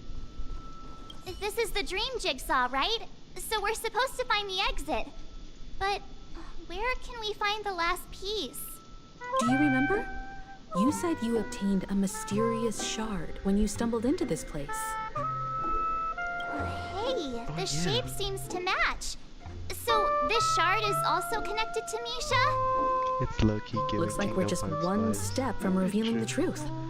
Let's get to the other side and investigate. More puzzles.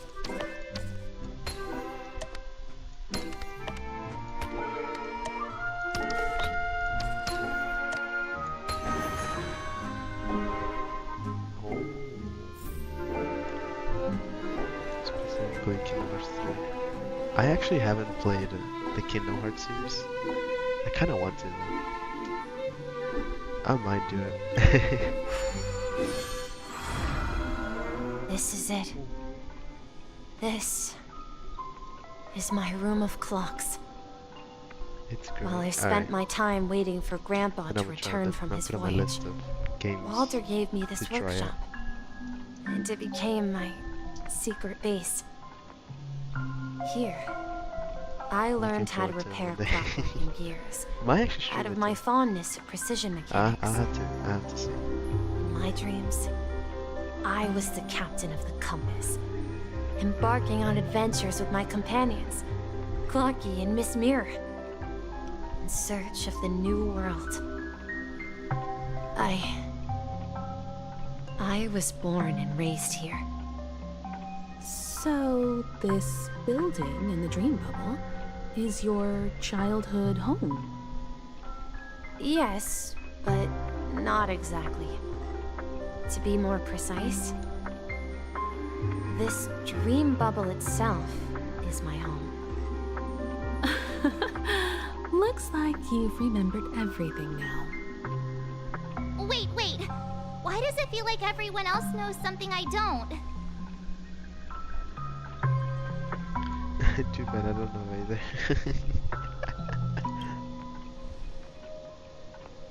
Marge, do you remember when she mentioned a Clocky that only she could see?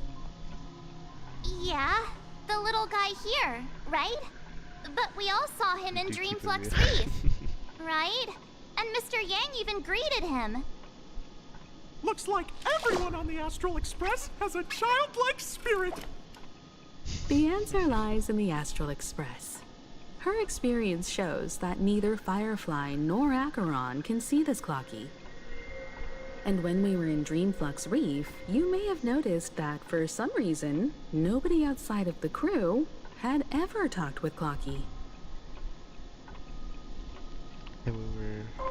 Man, there's for some reason no one outside of the crew knew it. Oh, true, no? Yeah, I noticed that too. A mimetic life that can only be seen by a select few. It's just like a hidden message, left by someone for the nameless. But Misha can see Clocky too, right? They even grew up together. But Misha hasn't started the way of the Trailblaze yet. That's the key to the mystery, March. Now, take a moment to recall. Have you ever seen anyone outside of the crew interact with Misha? Wait. No way! That's the answer, March 7th. This dream bubble is the place where I was born. And I'm a dweller in this Yes, dream. March. Just like a memory zone meme. I should have stayed here and waited for you. But when reality and memories merged, I unconsciously pushed open that door and left the bubble with Clocky. So it's not that the Watchmaker's dream bubble is empty, but rather the stuff inside ran away? And the whistle you heard was the sound of the Express arriving at Penacony? That's one way to see it, but I believe there's a longer story behind all this. It's best for Misha himself to explain all the details. How about we start with your name? Now, should we call you Misha, or...? Thank you all for helping me rediscover my true self. Now, please allow me to reintroduce myself. I was born on Lushaka, in the Presmere system, adopted by seafarers Mikhail and Char. They gave me a treasure, a name No way. that carried their A hopes. lot. Mikhail Char Legwork, or simply Misha. Mikhail Charlotte. If you prefer, no you way. can call me by a more familiar name. The Watchmaker. The Watchmaker. Oh my god. So, you're the Watchmaker way. himself? Unfortunately, that legendary figure is no more. I'm only a reflection of his life. As for the child who has been with you, he's the innocent protagonist of Misha's childhood dream. A friend of Clocky, a young apprentice, and a future mechanic on the Express. And this also marks the beginning of his journey, devoted to the Trailblaze. At the end of the journey, I left this little flame, which I so cherished, in my deepest dreams, hoping to pass it on to the nameless of future generations. However, he somehow left the dream bubble and forgot all about his task. I apologize for all the confusion this caused. Jesus. Because he was born with a desire to trailblaze, wasn't he? I don't think Misha has forgotten his role as a guide. He remembered it, and that's why he mistakenly appeared as a hotel doorman in her dream from the very beginning. The one who brought our unconscious friend here must have been Misha. If that's the case, we encountered the Watchmaker's legacy from the beginning, didn't we? Well, I have a sarcastic friend who says I always take big detours and end up back where I started. Perhaps that's what every nameless has to go through. But in the end, you found me. I'm sure you're all wondering what my legacy is. I believe my hound has mentioned the Stellaron and my wealth. Wow. If I may apologize, the Stellaron part is real. As for my wealth, however, it's nothing more than a baseless rumor.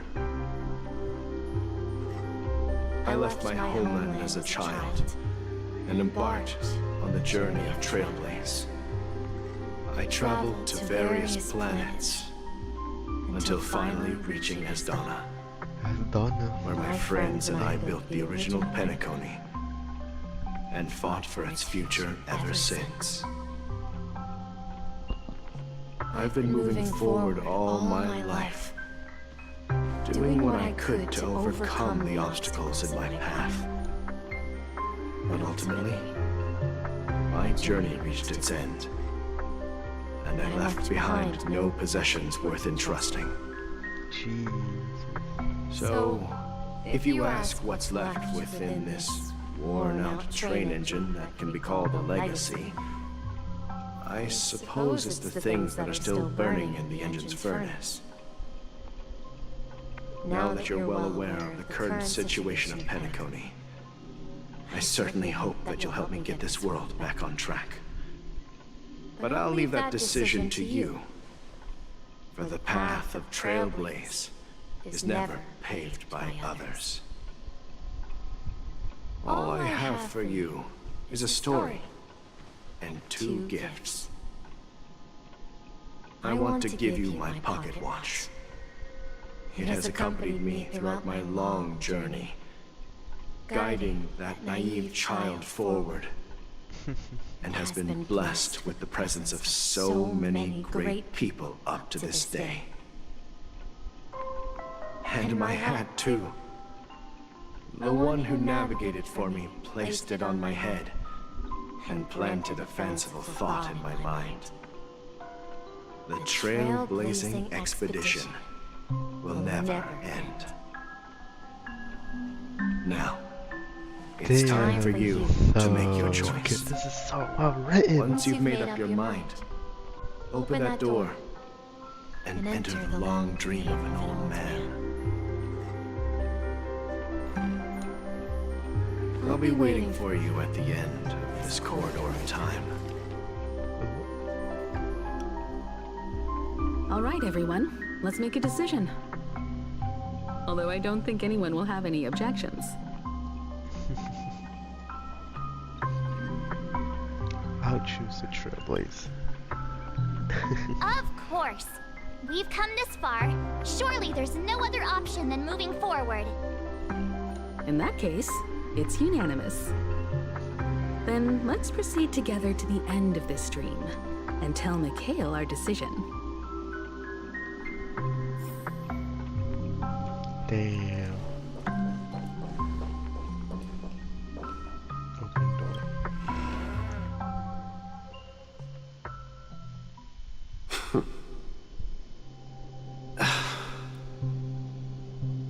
Mikhail, where are you going? Someone has to step up and save Lushaka. So why can't it be me, Misha? Please don't go. And if you must, please take me with you.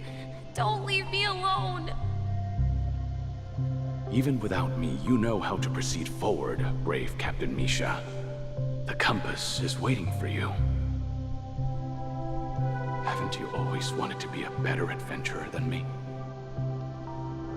Now go, board that train and start your journey.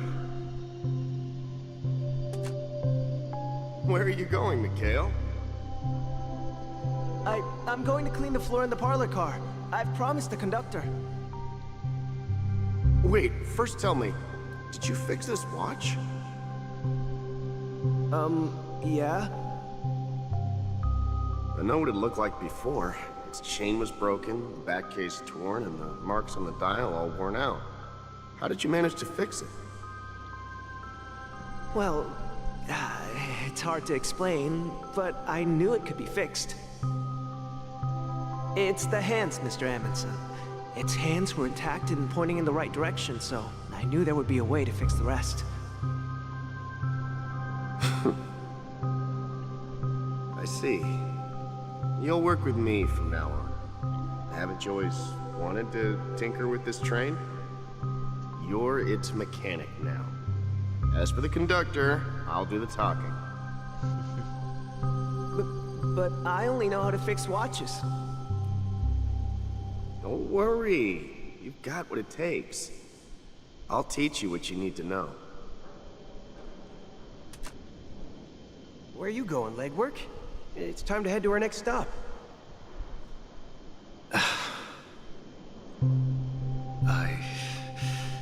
I'm staying in Astana with Rosalina and Tiernan.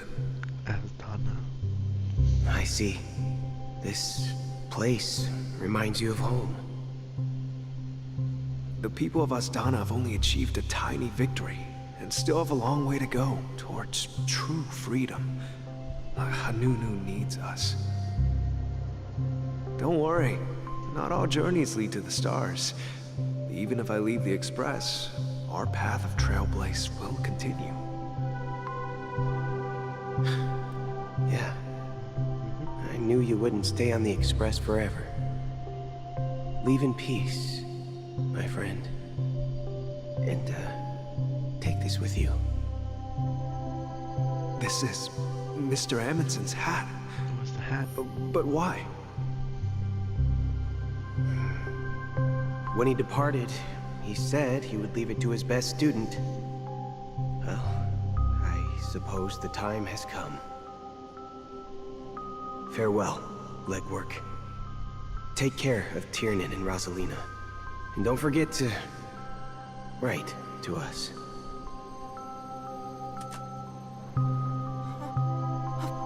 Where are you going, Watchmaker? Don't worry, Micah. Just going on a little trip. Someone has to be at the forefront of the interstellar frontier, and I'm the only former Nameless in Penacony. So why can't it be me? Damn. Because you're all we have. Have you forgotten about Tiernan? The cosmos is way more dangerous now. What will happen to Penacony if we lose you too? But what will happen to Penacony if we don't find a way out? Ah, Tiernan. How could I ever forget him? I've spent countless sleepless nights asking myself why I didn't go with him back then. We Nameless won't stop. Don't worry, Micah. It's just a matter of getting back to my old profession. Just wait for me to come back. But if, and it's a big if I don't come back in one piece, then you'll become the next Watchmaker. Where are you going, old man? Oh, you're here. Answer my question. What are you up to? Relax, Gallagher. I just came up with a great idea. Wanna hear it? Oh, come on. Aren't all your ideas just ways to get yourself killed? Jeez. I may be blunt here, but you're the last remaining hero in Penacony. If you die too, the secret of the Stellaron will go to the grave with you. Secret of the Stellaron. Yes. I'm afraid there's no way out in Penacony, so I'll have to consider alternatives beyond Astana. We'll organize a festival using the Watchmaker's legacy as a facade, and send invitations to the entire cosmos to gather people here. So, a desperate struggle against the family? Desperate? Don't we have you here, my friend? This task is challenging, but what hasn't been challenging for us along the way? Well, whatever you do, remember. Make sure to send an invitation to the Astral Express. Misha! Where are you going? Oh, it's you, Clocky. Take me to Dreamflux Reef. Last night, I had a long dream about the day we met. I want to write down that dream. Write it down? Why? Oh, so I won't forget it. Do you remember how you got your name, Clocky? Of course! You told me that when you were a kid, you lived in a room full of clocks. Those wall clocks and pocket watches grew up with you and were your best friends.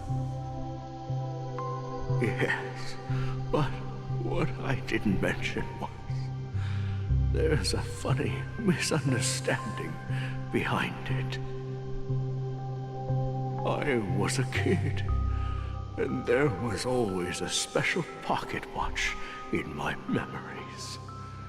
It was with my grandpa, guiding him on his sea voyages and leading the way in his every adventure story. I wanted to have a pocket watch like that too. And that's when you appeared in my dreams.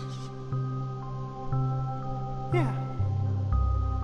Every night, we boarded the compass and set sail together. This is crazy. But you know what? It wasn't until the day my grandpa gave it to me that I realized it wasn't a pocket watch at all. It was a compass. Wow, this goes very deep. So, your name should have been Compassy. And the watchmaker is just a nameless. Damn. We've arrived at Dreamflux Reef.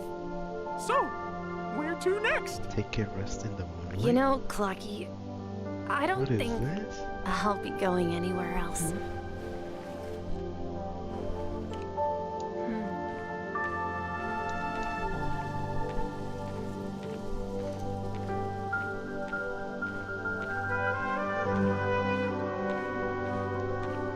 Oh wow. Oh, is he gonna? Oh, is he gonna sit on the chair? Ain't no way.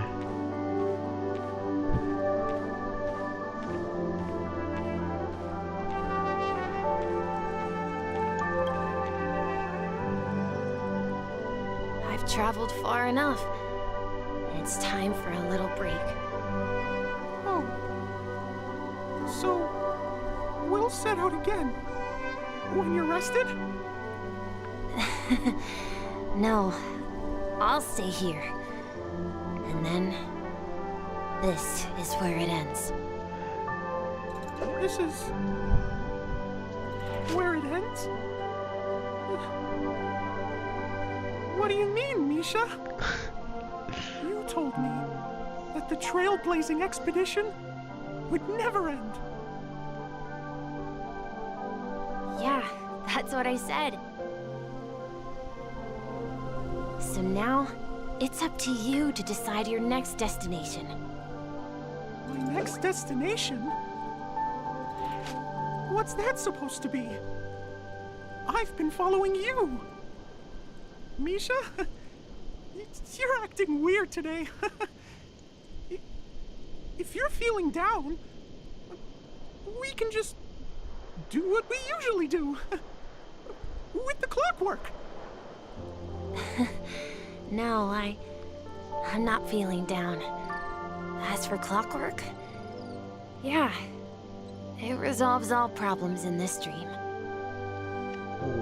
So, do you know what clockwork actually is? Literally Micah and Mikhail's quite sure. Yeah. Well, everyone gets lost at times. They may hesitate and doubt which way to go. That happens in this dreamscape and beyond. But don't worry. Everyone goes through moments of uncertainty and hesitation. Eventually, they gather the courage to make bold decisions. Whether it's calming, joyful, angry, or sad, all they need is a little nudge to take that step toward where they truly belong. I'm leaving that little nudge with you, and I hope you'll share it with others. Damn. Such is the essence of clockwork, the will of the Trailblaze. Ain't no way. Oh? Clocky's hands spin around non-stop, indicating confusion, frustration, and weakness. But ultimately, people still need to move forward. Just like your hands, always pointing ahead. This is where my journey ends. From now on, it is your path to walk. Trailblazing Ain't no way. means taking paths your predecessors forswore, and venturing even further.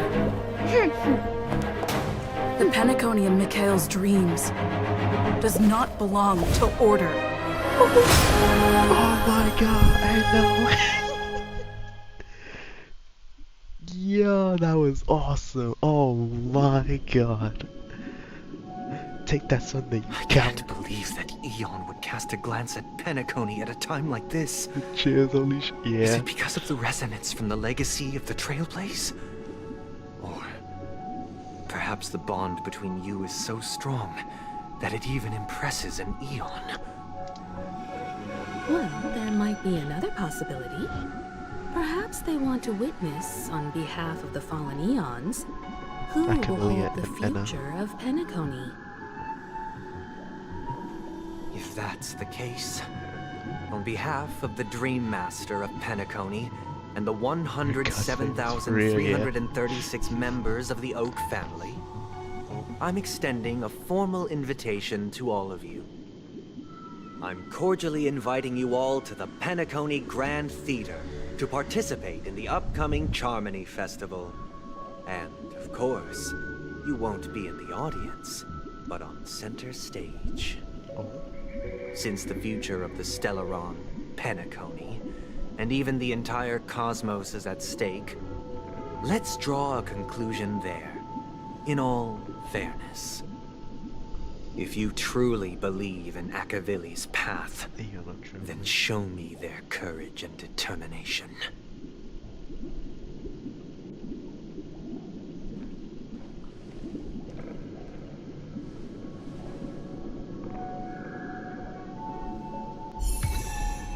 Let's go. New path. Let's go. Unlock new path. Harmony unlocked. Hey.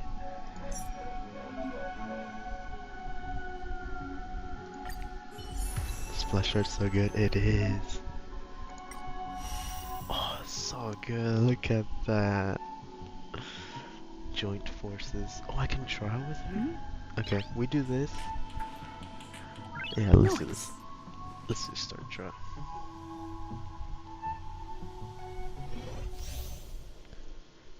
Increases the break effect of all allies? Causes additional break damage when allies attack enemies that are weakness broken. Okay. So again, they really went up. Yeah, they did. Please stay tuned. Oh, that's so nice. Please stay tuned. Did you say please stay tuned? Please stay tuned. Oh, that's so nice. Oh, she throws that hat too. That's so sick. Please stay tuned. Awesome. Please stay tuned.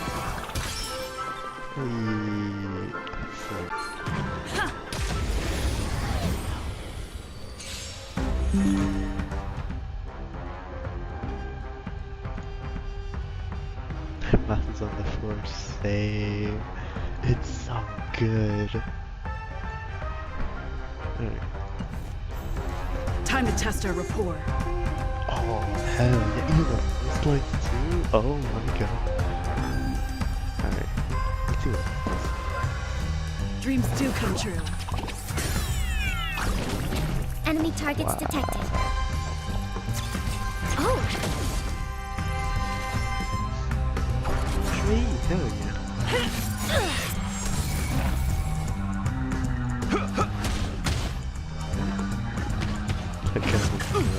Yeah.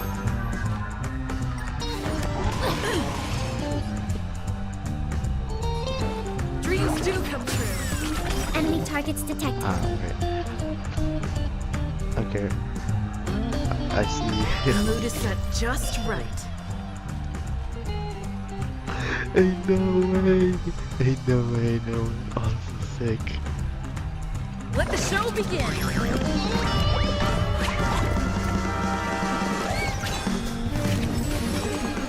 Oh my god. Oh, that was sick. Ready for another? It's time. Enemy data secure. Net markers activated. Time for a good old counterattack. By the order of the Ten Lord, execute the Marastruck! That's all you got. What was that damage? Slice like a good brew, my friends. Indulge yourselves! Let's improvise. Step up, let's see ya. Damage is insane. I saw the super break. I'm like, it ain't over. Damn it, super break. That's crazy. Oh my god, that's so good. Honkai started cooking so hard on this. They gave us like 5-star course meal. We're so spoiled. It's so good. Nice. Hey, now we have a new Harmony character too. I need her like. Oh, the traces. Ay, ay, ay. I need to upgrade that. And relics, of course. Eidolons. Let's go. Alrighty. I hate to do this, but I'm gonna have to end the stream here. I've been streaming for almost 4 hours. I have to wake up early tomorrow as well. And yeah, we'll pick it up from here next time. It should be a lot of fun.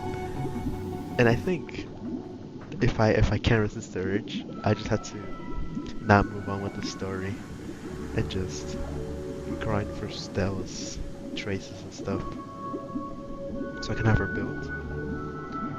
But that'll be on the next one. Next one will probably be Friday. I'm not sure yet. And thank you so much for Station. Thank you for joining in. I hope everyone here had a chill time. And yeah, thank you so much for watching. And I'll see you guys on the next one. Take care.